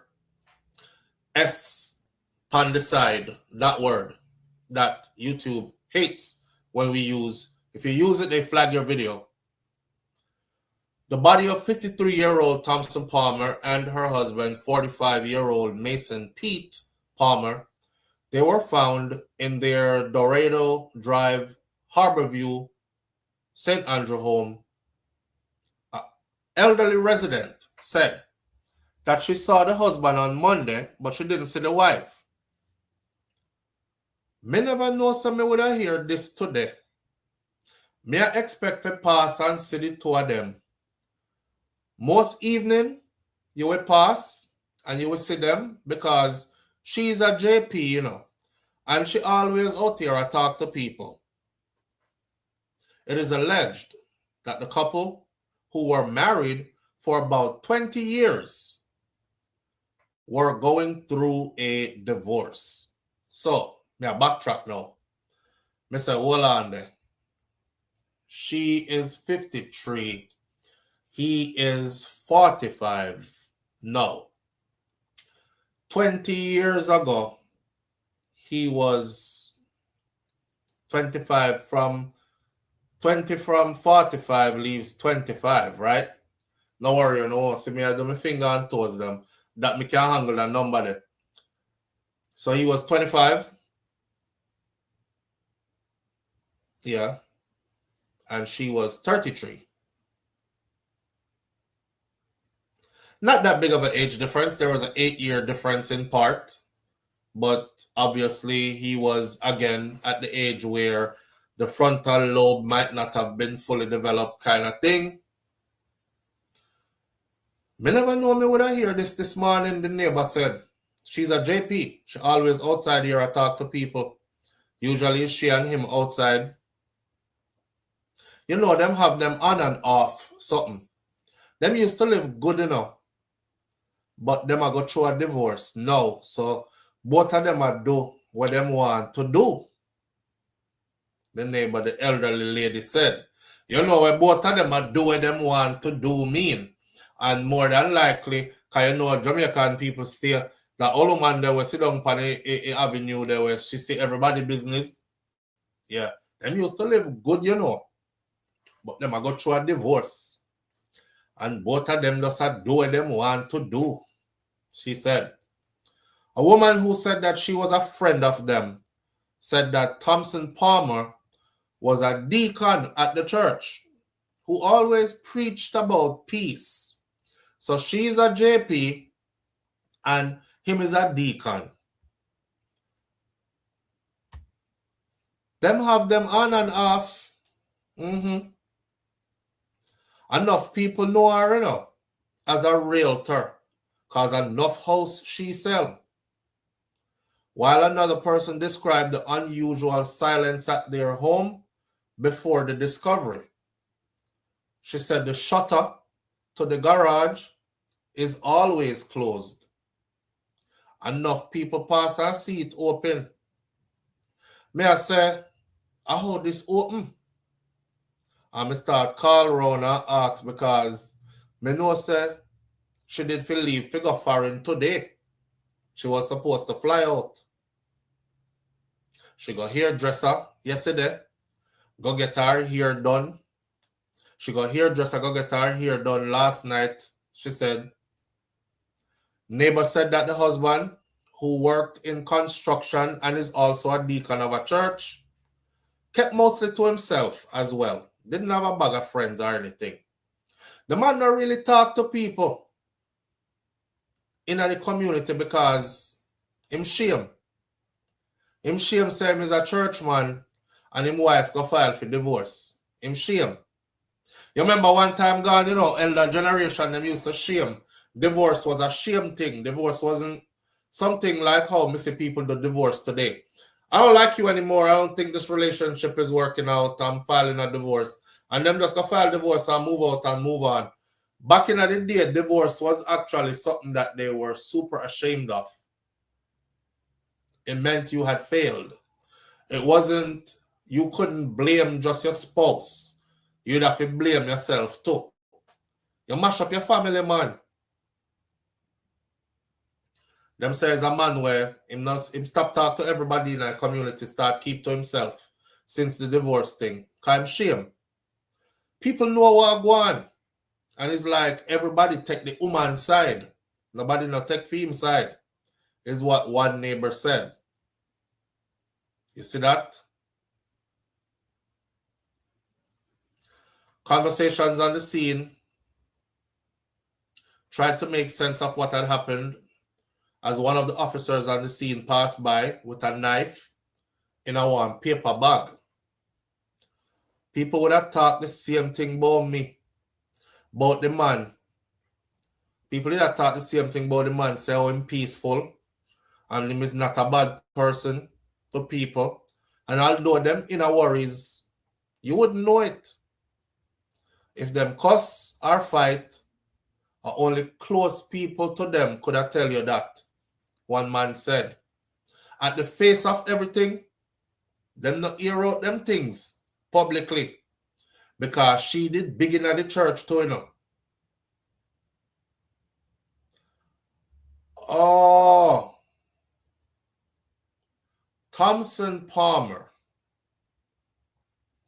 is the wife was the deacon and the JP is not him. The husband worked construction, the wife was the deacon and the JP. And when she filed for divorce, the church and everybody took her side. And nobody took the man's side. Right now, this case is still under investigation. Her name is Thompson Palmer. I'm going to stay close to this case. Them said the police, one officer came out with one big knife wrapped up in a one plastic bag. So, I don't know how it would have be a murderous S-word hide there. I can't see somebody attack out themselves with a knife, but I could see them doing it to somebody else. I'll say this. If you're out there and you're going through any type of relationship like this, that make you feel like you want to take somebody else and you out of this world, don't do it. Don't do it. New relationships are exciting. And who knows? That just wasn't your person. You had your time. Maybe it was 20 years, maybe it was 10 years, maybe it was 15 years, but you had your time, right? Some things expire faster than others, and nothing lasts forever. Some things expire faster than others, and nothing lasts forever. So, don't do it. Okay? Don't do it. Walk away. The best thing we can tell if you do is walk away. If you can't walk away, run. Run away. Yeah. Me even tell people, say, run and left all the something them where you didn't have to.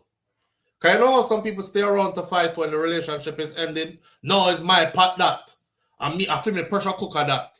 Give me the pressure cooker, and next thing you know, them stab up each other over one pressure cooker, because feelings are already built up and resentment is already there. So everything you have to fight over in our house now. You are draw one side of the living room couch, she a draw the next side of the couch. I feel me couch, and me buy it, put it in here. Let go off of the couch, and me buy it when me did a work over so and so. You're lying, give me the curtain them, and my curtain this. No, fuck off and go on the pardon me language, I cuss me a cuss. I feel me curtain this, let go my blood clot curtain, ain't nothing, girl.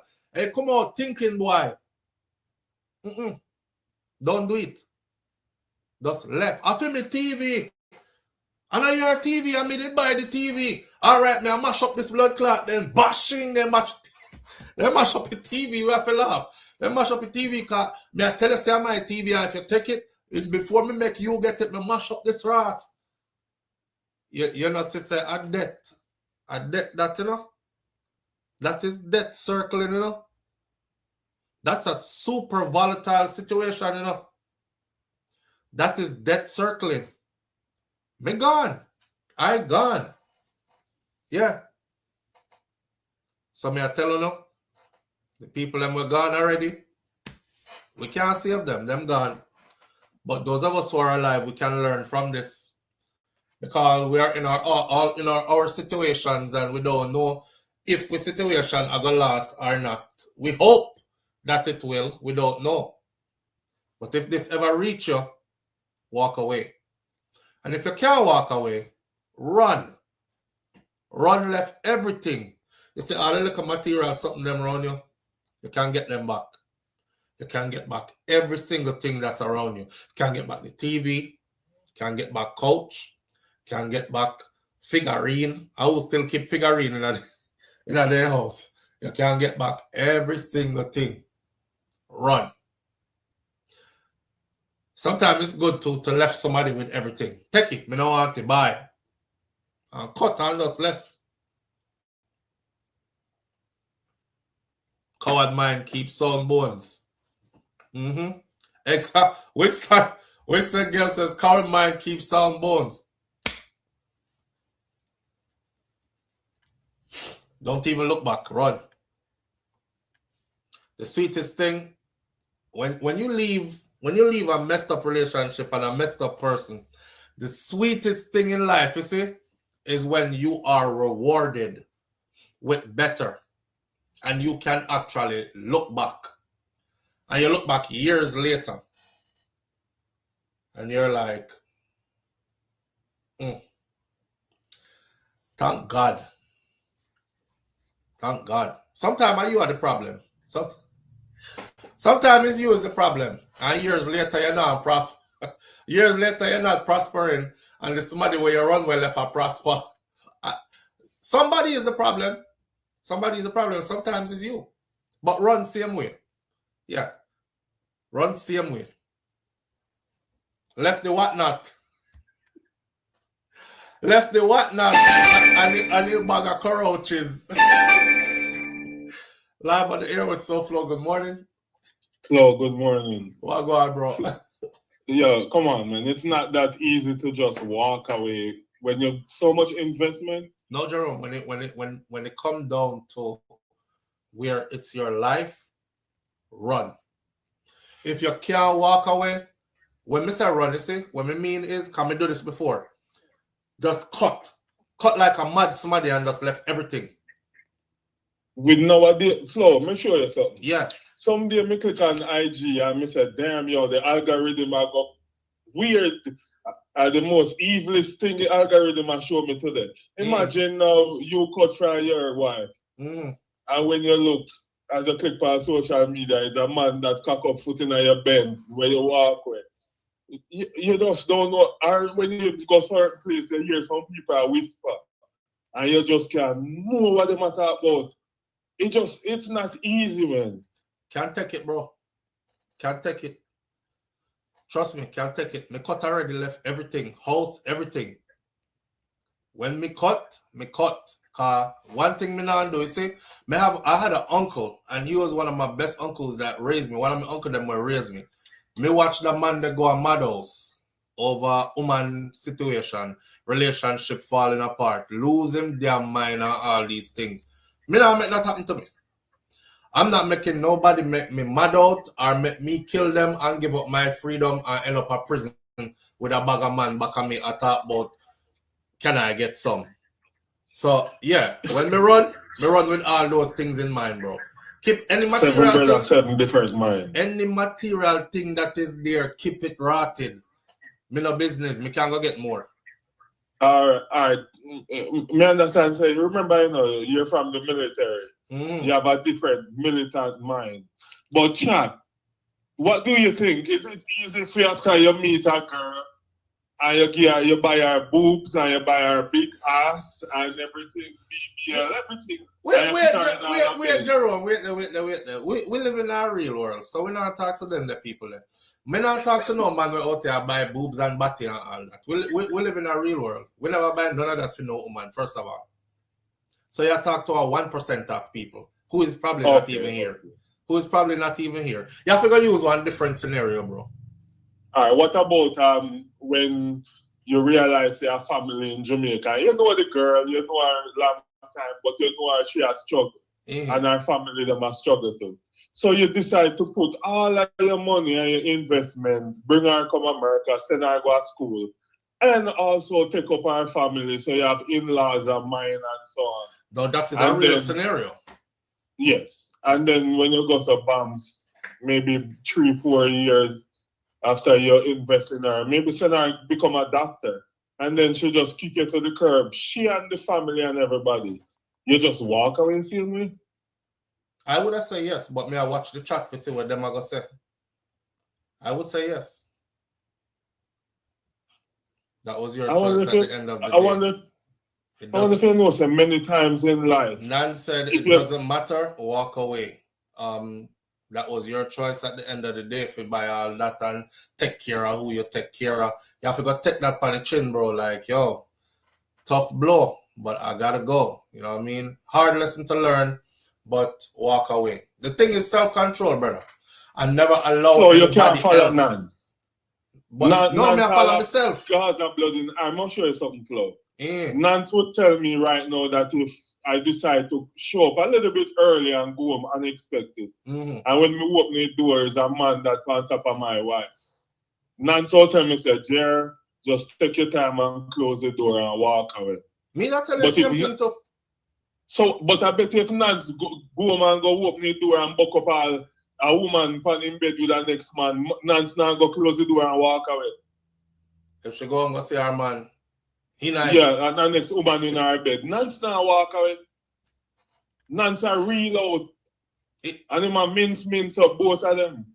Look, this is easier said than done for sure. And me know say that at the point I try make.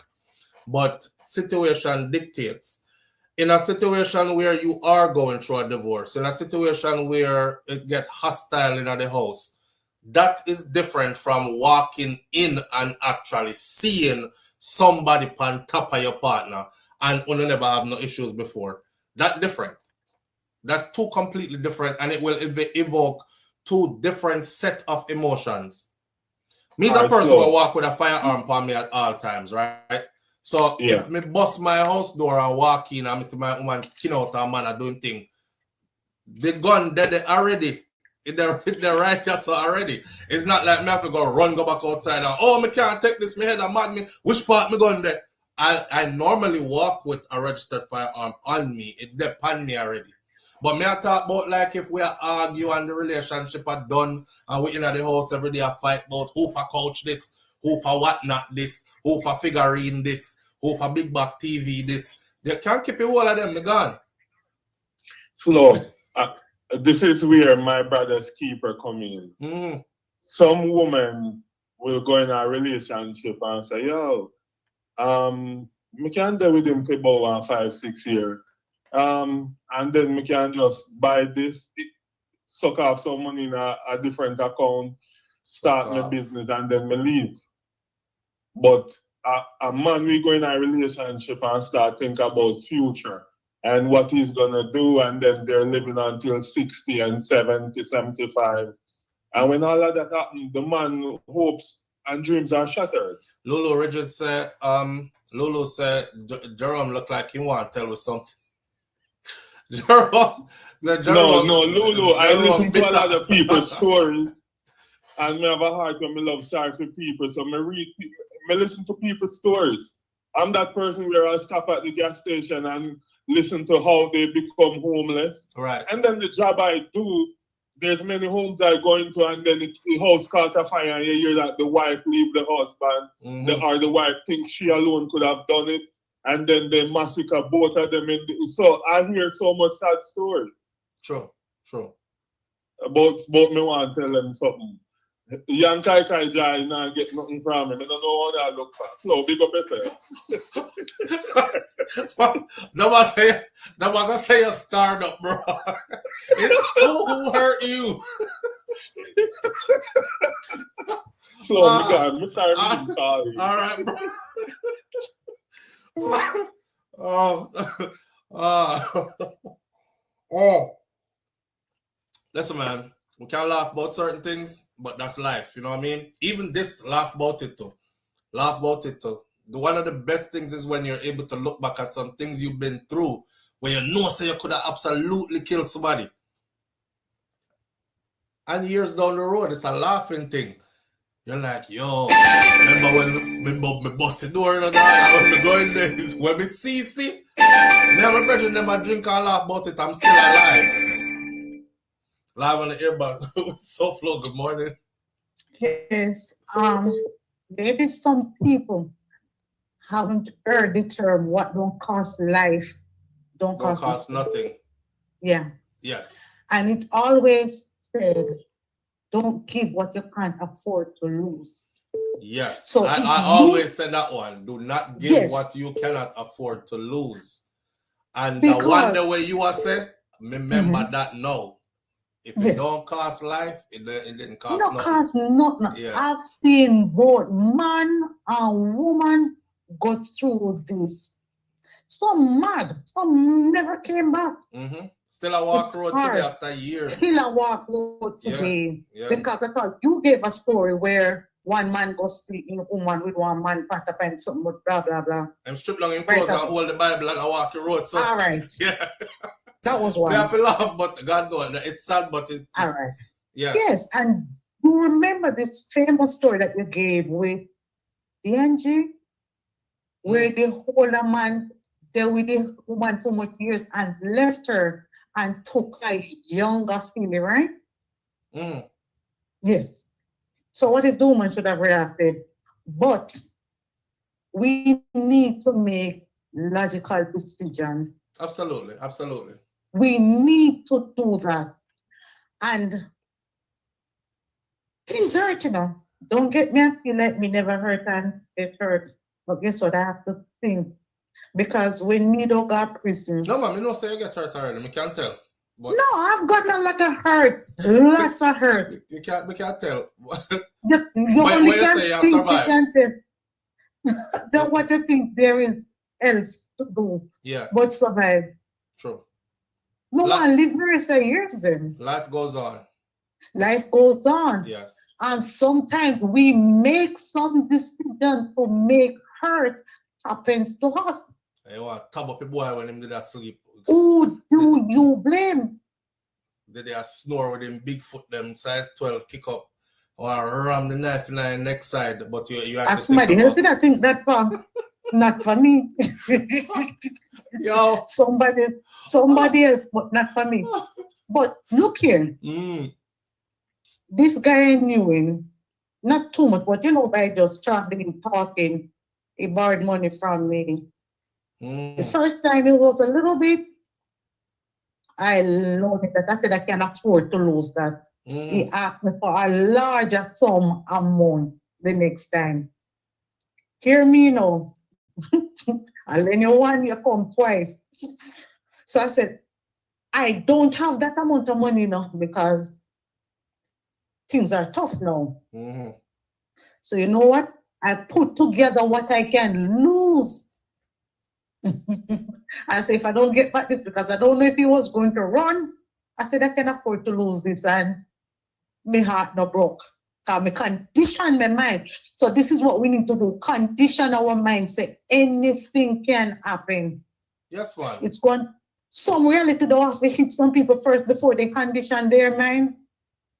Because that's how it came to me afterwards. Yeah. So, I say yes. Yes. So that's why me have to tell myself, you know, anybody can die. Anybody can die.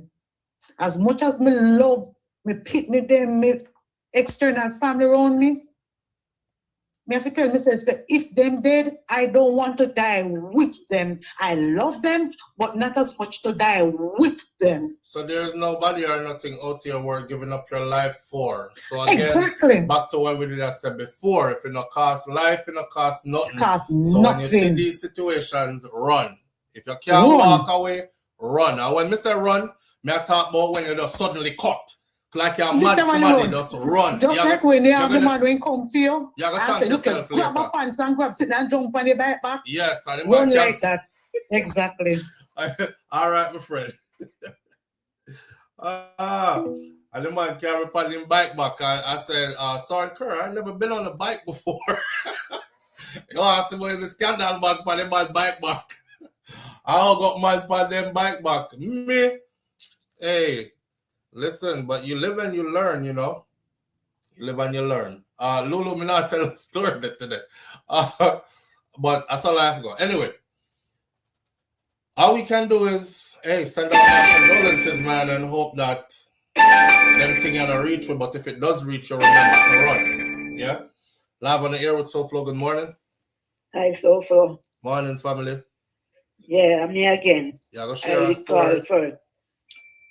Well, my brother walked away from 2 relationships, leaving everything. He said, I leave it for my children. He just took his clothes and walked out. Now he has a house in the States that he can rent to people. And his life is 3 times better. Yeah, he said, there's nothing, I won't kill any woman, I won't do anything like that. He have walked away twice just with his clothes. Yes. Yeah. And that's the best thing to do. Yeah. He said, I leave it for my children. All right. Yeah. All right, my friend. Okay, take care, SouFLo. All right, you too. All right, sure. All right. Yeah, you will get back all your material things, man. And life has new adventures awaiting for you. But you can't find a new adventure there in a prison. And you can't find a new, well, that is a new adventure that you might not want to venture in. You know, you kill somebody, you got a prison, you know. So you don't want to go there, so. Because that adventure that you look for. And you're not going to find any new adventures in the grave either. So life goes on. Life goes on. And if you're the person who is on the other end because of your spouse or partner, might have been the killy one and not you, you have to recognize when it's time to run.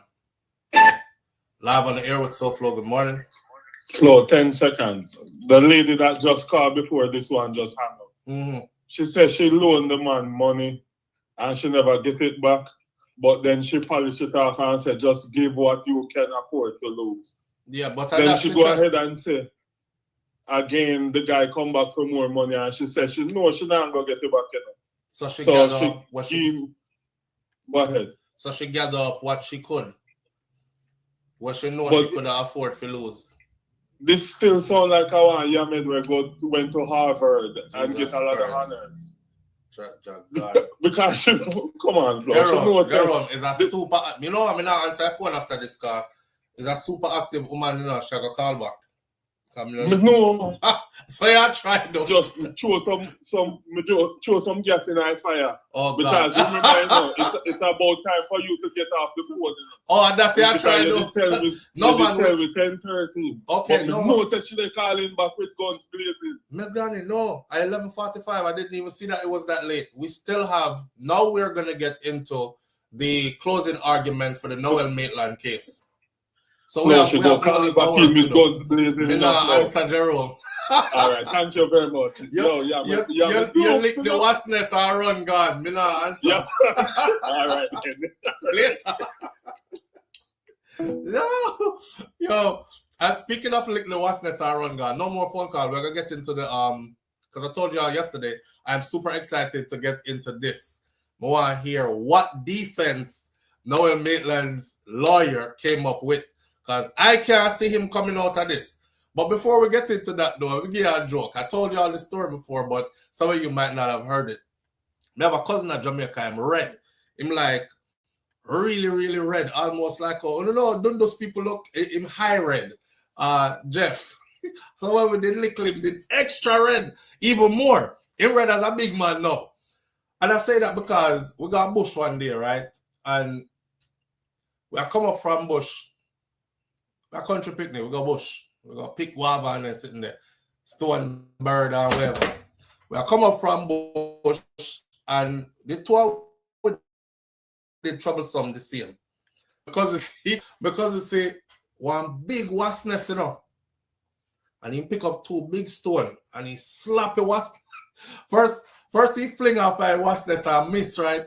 And me hear the zzz. So them are swam, you know, cause me not talk about no little wasness that develop on the side of your house. Me talk about wasness within the bush or country. If you're a country picnic, you know that if you're a country somebody, you know them wasness are what they on the side of a tree, them there and unbothered, so them just build big. One of them there, he slide, fling his stone, woof. It got near the wasp nest but never lick it, so the wasp them get angry. And me hear beer, zoo. I said, blood fire. So me already take off like me ready for run, right? Because some of them fly down and you can't hear them run you. Who tell this boy if you go fling the next one right in a middle wasp nest? Boof! Man, I took off, you see? I was Usain Bolt in his prime. Me left my cousin. Yeah, I'm up the road. I'm going to take me here down there. You see what? And Jeffrey read it up. So you see what time him come up from down a bush? A man couldn't see if he come up which part with it. I see me, I come up the hill. And he's super red. And when the mosquito, when they wasp them, don't bite him up. I did business. When the bees them don't bite him up. He had big saw. He had the original Ozempic head. He had big saw. And him eye them swell up, shut him face, swell till him shine. And he was red as a tomato now. So when me said just now, said Jerome, lick your wasnness and run gone. And that coming I mean just now. Come over here, come lick the wasness and run gone. Anyway, moving right along. Yeah, Jeff a big man now, but boy, I thought he was gonna die. But me glad none of them never catch me because I'm super reactive. You know, me watch what I do. Take off up here. Up the hill and left him one down there. Make the wasp them deal with him. We're talking about the Donnelly Donaldson case. It's not Donnelly Donaldson case, it's Noel Maitland case. But for some reason, I keep on saying her name to the case instead of his name to the case. Because I feel like I don't want to give him fame. Remember, I'm convinced he's guilty. Not only that, repeating his name all the time, we never ever said Noel Maitland, say his name. You know what I said? We always said Donnelly Donaldson, say her name. Because as she will look some justice for. Right? Senior politician, well, that is not it, SouFLo. And I know senior politician, calm down. The defense attorney, Christopher Townsend, mounted a fierce defense in his client's honor. Client Constable Noel Maitland on Tuesday, as he used his closing argument to convince the 7-member jury that the prosecution failed to present a solid case to convict this cop. You know what I mean? Like, remember me telling us that even the media does it. You can tell when they're batting for somebody. All of a sudden, he's a constable and he's a cop and all these things. It wasn't that after evidence led to them believing he did it and he was charged. Them start talking about a former police constable. All of a sudden now, verdict above, he come in because case a wrap up. He is constable and cop. Make up in your mind, you don't want him or you don't want him. Anyway, now Maitland is on trial for the murder and preventing the lawful burial of a corpse in relation to the July 12, 2022 disappearance of his 24-year-old girlfriend, Donnelly Donaldson, getting everybody on the right page. Donnelly Donaldson was last seen at the Chelsea Manor upscale apartments in St. Andrew where Noel Maitland lived. Townsend, his attorney, said that no point on Monday during the prosecution's closing argument did the Director of Public Prosecutions, Claudette Thompson, ask the jury to return a guilty verdict. At no point did she ask you, the jury, to return a guilty verdict. What she implored them to do was to return a verdict that aligns with the evidence in this case. Sykes, am I using it? In other words, if y'all can't read between the lines under these Sykes, what he's saying is she never asked you to return a guilty verdict because she couldn't even say it. Because she knows I'm not guilty. He gave a long list of reasons why Noel Maitland should not be convicted based on the circumstantial evidence on which the case rests. Townsend pointed out that Noel Maitland's apartment was searched multiple times and forensic tests were conducted.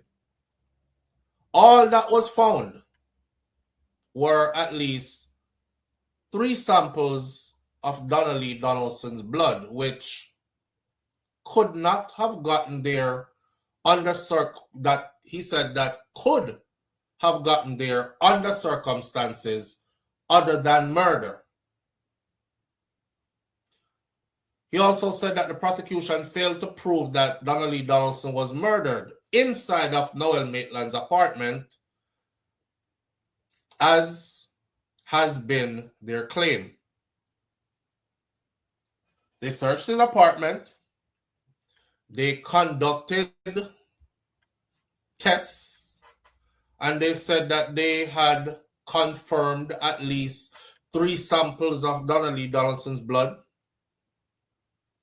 What relevance must we place on this? I say none. None. Mr. Maitland says to you that the only way that he can account for Donnelly's blood being in his area is in one instance. He was having sex with her and she had a miscarriage. She could have bled. And he said that she had miscarried in that apartment before.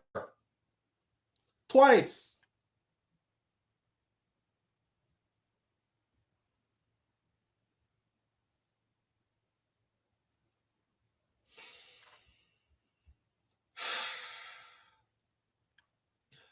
He said that that is the only way in his mind that the blood could have gotten there. You have to remember, I know, that she's there all the time, which means it could have happened in several different ways. We don't know. You have to remember too that the scientist that the prosecution called said, I don't know when that blood got there. That blood could have been there a year before she went missing. We don't know. Interesting. That is interesting. I'm not going to skip over that. Like, interesting. That is super interesting. These are the interesting things I'm waiting to see. Everybody here who have sense, right? Who is halfway intelligent, right? Them find the speckles of blood here, there, and another place, right? There's nothing that says how long that blood had been there. So the scientist that the prosecution brought, although the scientist was able to confirm that, yes, we did DNA tests, and it came back that it was positively Donnelly's blood, I can't tell you when that blood got put there. There's no test that we could do to tell you when that blood got put there, and that blood could have been there up to a year or so prior to her going missing, which means she could have been cut under different circumstances, and this is a residence that she is always in.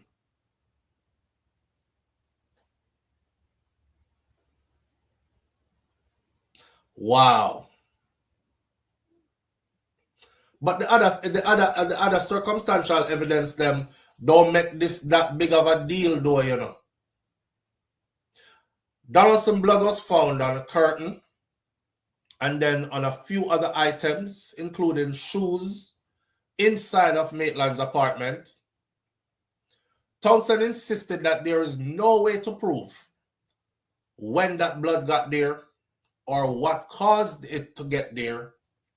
What he was convinced of was that it was not enough to categorically say that a murder had occurred inside of this apartment. All right. This is where I was hoping that the prosecution, the DPP, would have leaned more in their closing argument and had said stuff like this. Yes, there were blood speckles in different parts of this house that looked weird, because how did it get on one foot of two different pairs of shoes? And then there's some up here in the living room, and then there's some way back there in a bedroom, and then there's some out there up on the balcony, and then the welcome mat. How did the blood get under the welcome mat at the front door? I would have reminded the jury the timing of Noel removing that couch from that apartment. Of course, she said yesterday in our closing argument, while everybody was busy trying to locate Donnelly and all this, Noel was busy moving couch and busy moving items. Obviously, she was trying to say he was hiding evidence, right?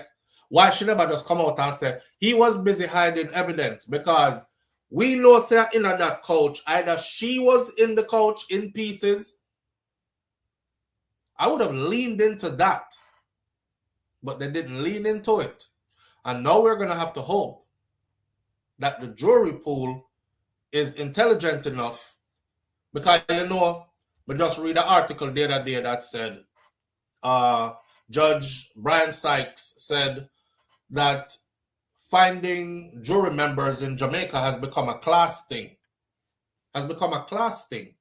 Because people from the mid to upper class, they don't do jury duty in Jamaica. Either they're not approached for it, or when they are approached for it, they always have some excuse as to why they can't do it. The people who are summoned to jury duty in Jamaica and actually show up to do it are the people from the lower class.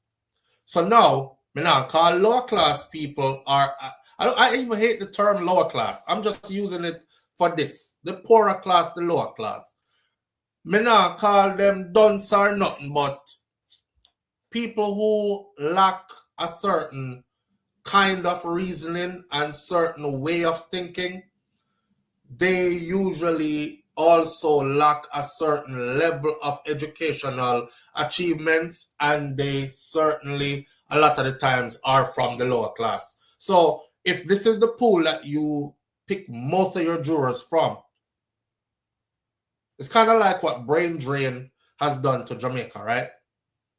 All the top teacher them gone, top doctor gone, top scientist gone, top everything is looking to exit because opportunities are bigger abroad. People are offering you way more money. Where does that leave the country? That leaves the country with those who are smart but are not so smart. That leaves the country with those who are good but they are not the best. You understand? Right. So if we get jury members, we're hoping that this jury pool has some people in it who are equipped to handle this in a way where they're going to think this through, ask the right questions, and then come up with the right decision.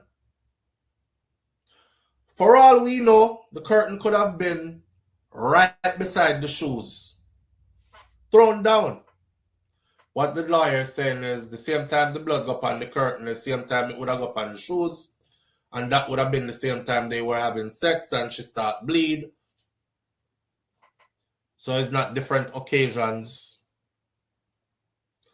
She could have cut her finger at one point, flash her hand after she cut her finger, and flash the blood on something.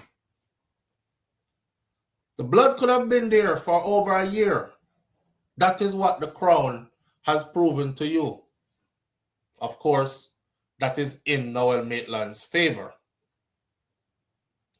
If you don't know when it is that the blood got there, how are you going to say that it is significant as it relates to her disappearance. How?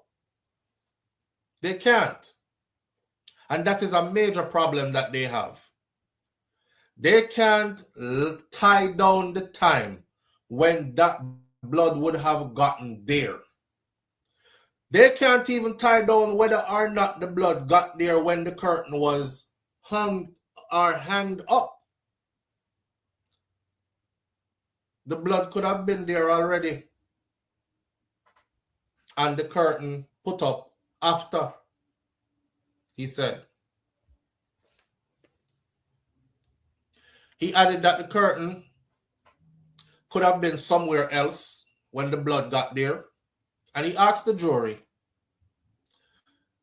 is that the kind of certainty you can find guilt on?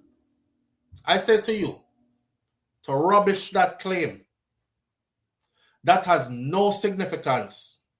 Use your common sense.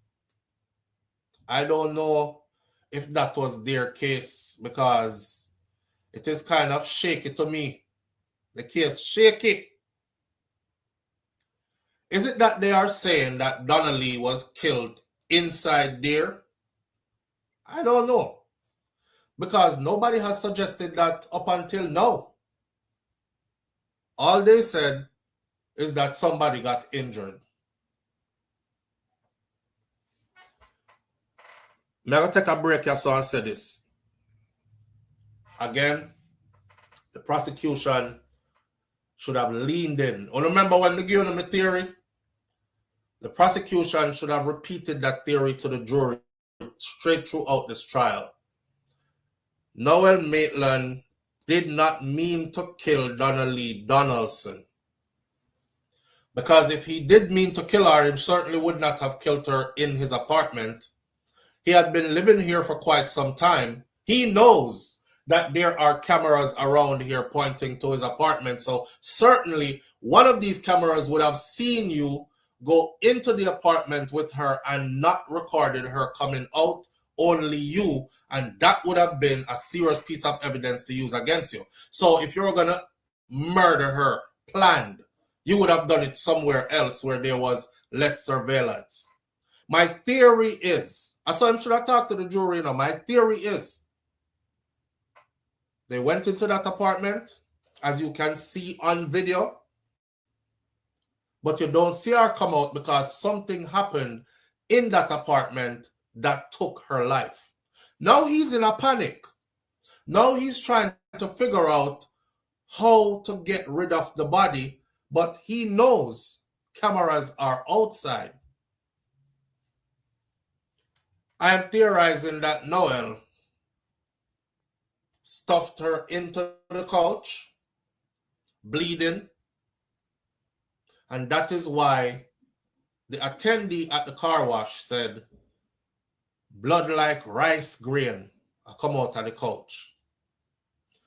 Or something more sinister happened, dismembered her to put her into the couch, and then took the couch to the car wash to clean away the evidence. But that's the way how Donnelly came out. The prosecution should have leaned into that and burned that into the juror's mind. You saw her on video go into the apartment. Use your common sense. You never see her come out. And them have video of him coming out. So how come no video of her coming out? You think the video did get partial and only records him? Or you think she just came out in a vapor where she could not be picked up on film? He brought her out in the couch. That is the reason why the couch is involved in this case. So them should have talked to them.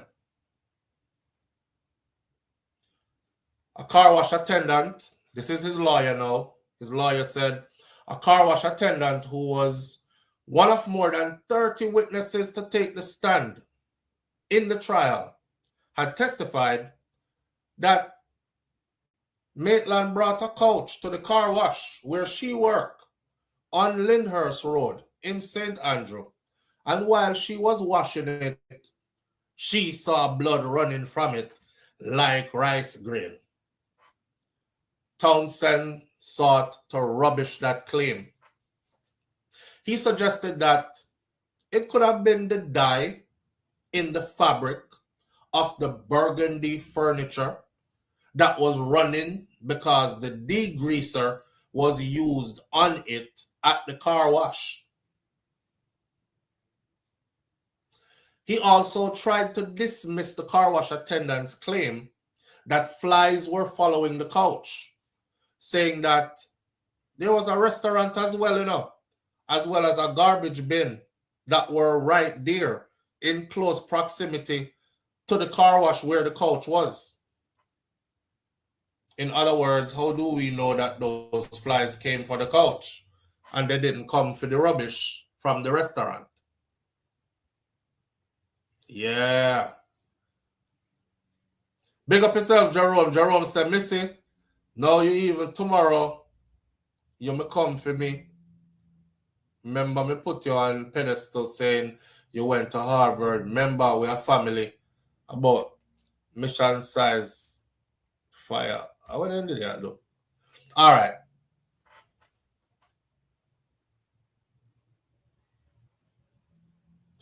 The attendant testified that she believed that someone might have been killed in the couch based on the volume of blood-like substance that was running from the settee, which was taken from Maitland's apartment a day after Donnelly Donaldson was reported missing.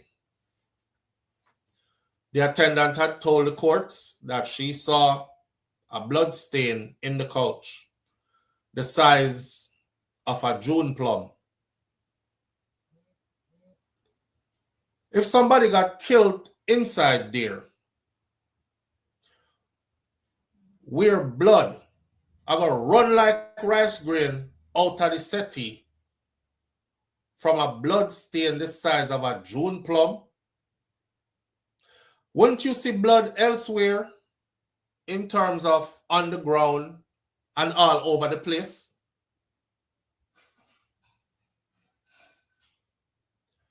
They have something that they spray on the ground and they use their light and it's supposed to show it up. Even if you wipe it, so till you're full, the blood are gonna still show.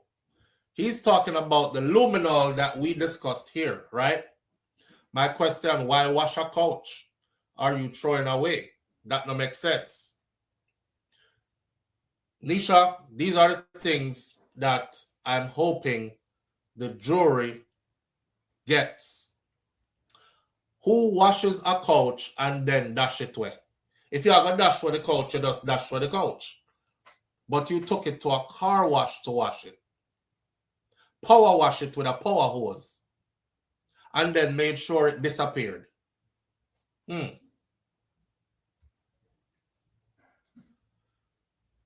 If anybody got killed inside, he said, there where blood are gonna run like rice grain out of the settee from a blood stain the size of a June plum, wouldn't you see blood everywhere in terms of on the ground and all over the place? They have something that they spray on the ground, he said, and they use this light, and it's supposed to show it up. Even if you wipe it till you're full, the blood are gonna still show. They did that. They did that. And there was no blood found. And that is why the prosecution shied away from actually saying him kill her in at the apartment. What they did was they used the few specks of blood and they said, I must this up. They asked you to make the giant leap to say he killed her in the apartment. Them never say it. They're asking you to say it. As it relates to the apartment, there is nothing presented that you can use. What is it that you are to do now, jury? What is it that you are to do? They have proven to you that this blood has been there long before. What are you to do with that bit of evidence? So, you are to blind your eyes to that and say, well, she was killed in there. Okay then. Where is the rest of all that blood then? This blood that was running like rice grain, none of it touched the ground at all. And it started from somewhere the size of a June plum. If something splashed on the curtain, where is then the rest of it? Why blood never dip on the ground too?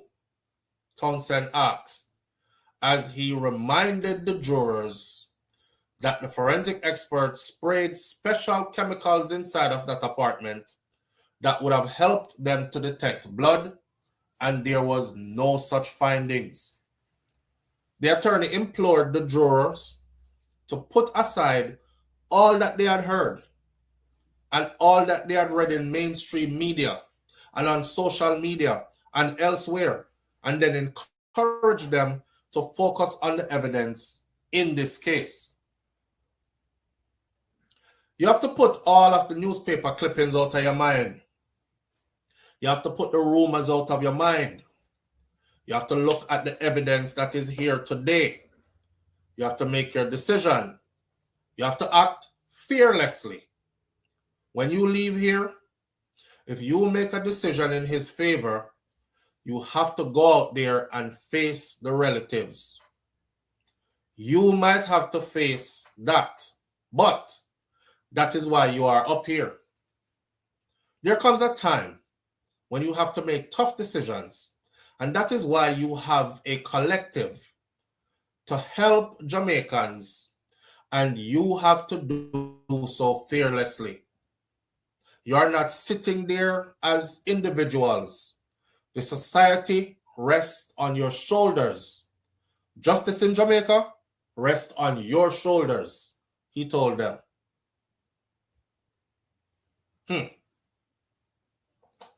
He described the case as a hodgepodge and asked if the jury was willing to convict on such hodgepodge evidence. He stood there and he told you that this is my girlfriend and I would never hurt her. Noel stood here, told you that. There is no evidence of him hurting her at all. Her mother came and there was absolutely no evidence coming from her that this man would ever hurt her for 3 years that they were together. The prosecution still have you believe that because him and her had a quarrel about his baby mother, that he just jumped up and killed her. I don't know Noel's mother. I don't know if she testified with her foot in her mouth. I don't know if she made it clear that there were times in the relationship where she knew that things were happening, but Donna never tell her, but she could have sensed it or whatever. I don't know if she put that kind of stuff into the jurors' minds, or she went in there and said, yes, Noel was like my son, you know. Yeah, I never had any problem with him, and I never hear Donna complain, not once. I don't know him to be somebody to ever hurt her. Because for that, you go up there and say, you know, you give him the case. His attorney said, that's what she said.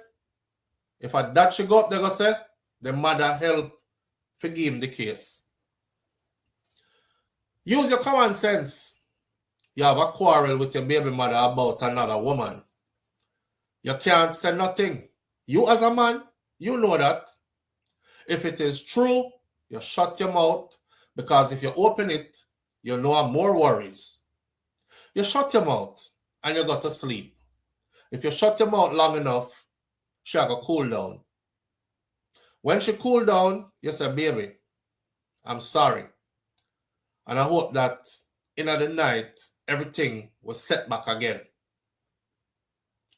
that could not be the reason to kill somebody. My friend is saying, use that as a motive. But use your common sense and dash that to the four winds. Rubbish. Trial Judge Leighton Pusey then began his summation on Tuesday and is expected to complete it on Thursday. Because Tuesday, when the defense, when the prosecution gave their closing arguments, the judge had to give his summation of that to the jury. Break it down in a layman's terms so everybody can understand it when them just hear what was being said and how they should come up with a decision, etc. What to look at, what to take into consideration, etc. And now that the prosecution is done giving, now that the defense rather is done giving their closing argument, the judge will now go ahead and do another piece of summation to the jury. The jury is expected to return their verdict on Thursday as well. That's not too safe. Is somebody rushing the jury to find a decision? Today is Wednesday, am I correct? Yeah, today is Wednesday, January 21st. So how closing argument happened Wednesday? This is an 8 months long trial and jury is supposed to come up with decision Thursday? Nah. This don't make no sense. If this is the case, right, then the jury has been instructed wrong. I hope that's not what they instruct the jury, because even if they find Noel Maitland guilty, he can beat this on appeal or end up getting a new case or a new trial, and we know how that go. They'll probably decide not to try him again. But absolutely, 8 months of listening to evidence of 30 persons came forward with testimonies for the prosecution alone. There's no way you can give the jury less than 24 hours to come up with a decision, guilty or not guilty. They're expected to come up with a decision Thursday. I must next week Thursday them attack. Must next week Thursday them attack. I can't tomorrow. Can't tomorrow. But it is tomorrow. So we will see. That's crazy. This case just gets weirder and weirder and weirder. Is somebody purposely throwing this case away so that Noel can walk either now or later? A case that lasts 8 months long and a case with so much moving parts like this case. The jury needs days to deliberate. Couple of days, to deliberate. They are giving the jury less than 24 hours because if the judge is going to do his final summation on Thursday and the jury is expected to return a verdict on Thursday, they are giving the jurors a couple of hours. A couple of hours. That's weird. That's weird. Where said the buffalo saw the rest? So a question could be, why didn't the prosecutor not lean into making that point? Hopefully, nobody got to the team. Because the prosecution probably dashed with the case on purpose. Because I sat right here and told you exactly, and I'm no lawyer, let alone seasoned in this.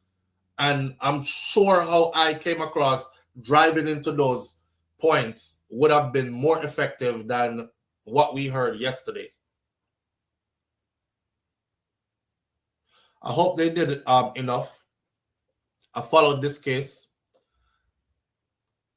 I think the prosecution laid out a solid case. and points to the prosecution didn't even in their closing argument say, listen, forensic DNA, not DNA, but cyber evidence shows that when Donnelly's cell phone disappeared off the grid, Noel's cell phone was right there with it. Conveniently, Noel don't have his phone and don't know where it is. Him only keep him banger phone, an old outdated phone. And the banger phone that he keeps, metadata shows us that him just signed into the banger phone recently. But all those phone calls he was making, 100 and something phone calls from she was missing within those days, they were all made from his iPhone, his personal phone that is no longer around. How come they never lean into all that with the jury? We don't know. I'll give you this. Noel Maitland's attorneys definitely closed with strength. May I say it again? Noel Maitland's attorneys definitely closed with strength. For those of you who are seeking justice for Donnelly Dawson, keep your finger crossed. Because anyhow, them jury and them juror members here are not too bright. Just know, say, is a not guilty verdict coming back. Because of the way how Townsend pressed about the blood splatter. And them never saying find him guilty, or them never saying she was killed in that apartment. Remember, I'm telling about Vybz Kartel case, and the prosecution in Vybz Kartel case, I said, did not prove their case because the house that they said the person was bludgeoned with a pickaxe within, and then dismembered in. They had absolutely no proof that anything like that happened in that house. So when the man said, all right, to find me guilty, but just no say me I come out for appeal, them hurry up and mash down the house. Why you think they hurry up and mash down the house? Because an independent team would have went back in there and would have said, my God, what was your theory again? How did you say the person was killed? Oh, he was bludgeoned with a pickaxe and dismembered and stuff. Oh, well, there's absolutely nothing in here that says that. So if this is your murder site, you have nothing. We're going to see. We're going to see. This is going to be interesting. Sometime tomorrow we will know. And if God spare life, I'll be here to indulge in the verdict with y'all. Manners and respect to everybody tuning in. My grandmother, Miss Ruby, said, be good. If you can't be good, be careful, but it is best to be good. My grandfather, Mas Clevey, said, I will see you tomorrow, if God spare life. Knowing that we're not God, I say it every day now. I don't care how much material possessions and money and all that stuff you have. You cannot take tomorrow and bring it come give somebody. In other words, you can't guarantee tomorrow to nobody, not even yourself. Only the Most High and Almighty God can do that. So you have to hope, say, you are in God's graces to see tomorrow. And that is why my grandfather, Mas Clevey, always said, I will see you tomorrow, if God spare life. All right? Wanna walk good. Be good. I'm out. Peace.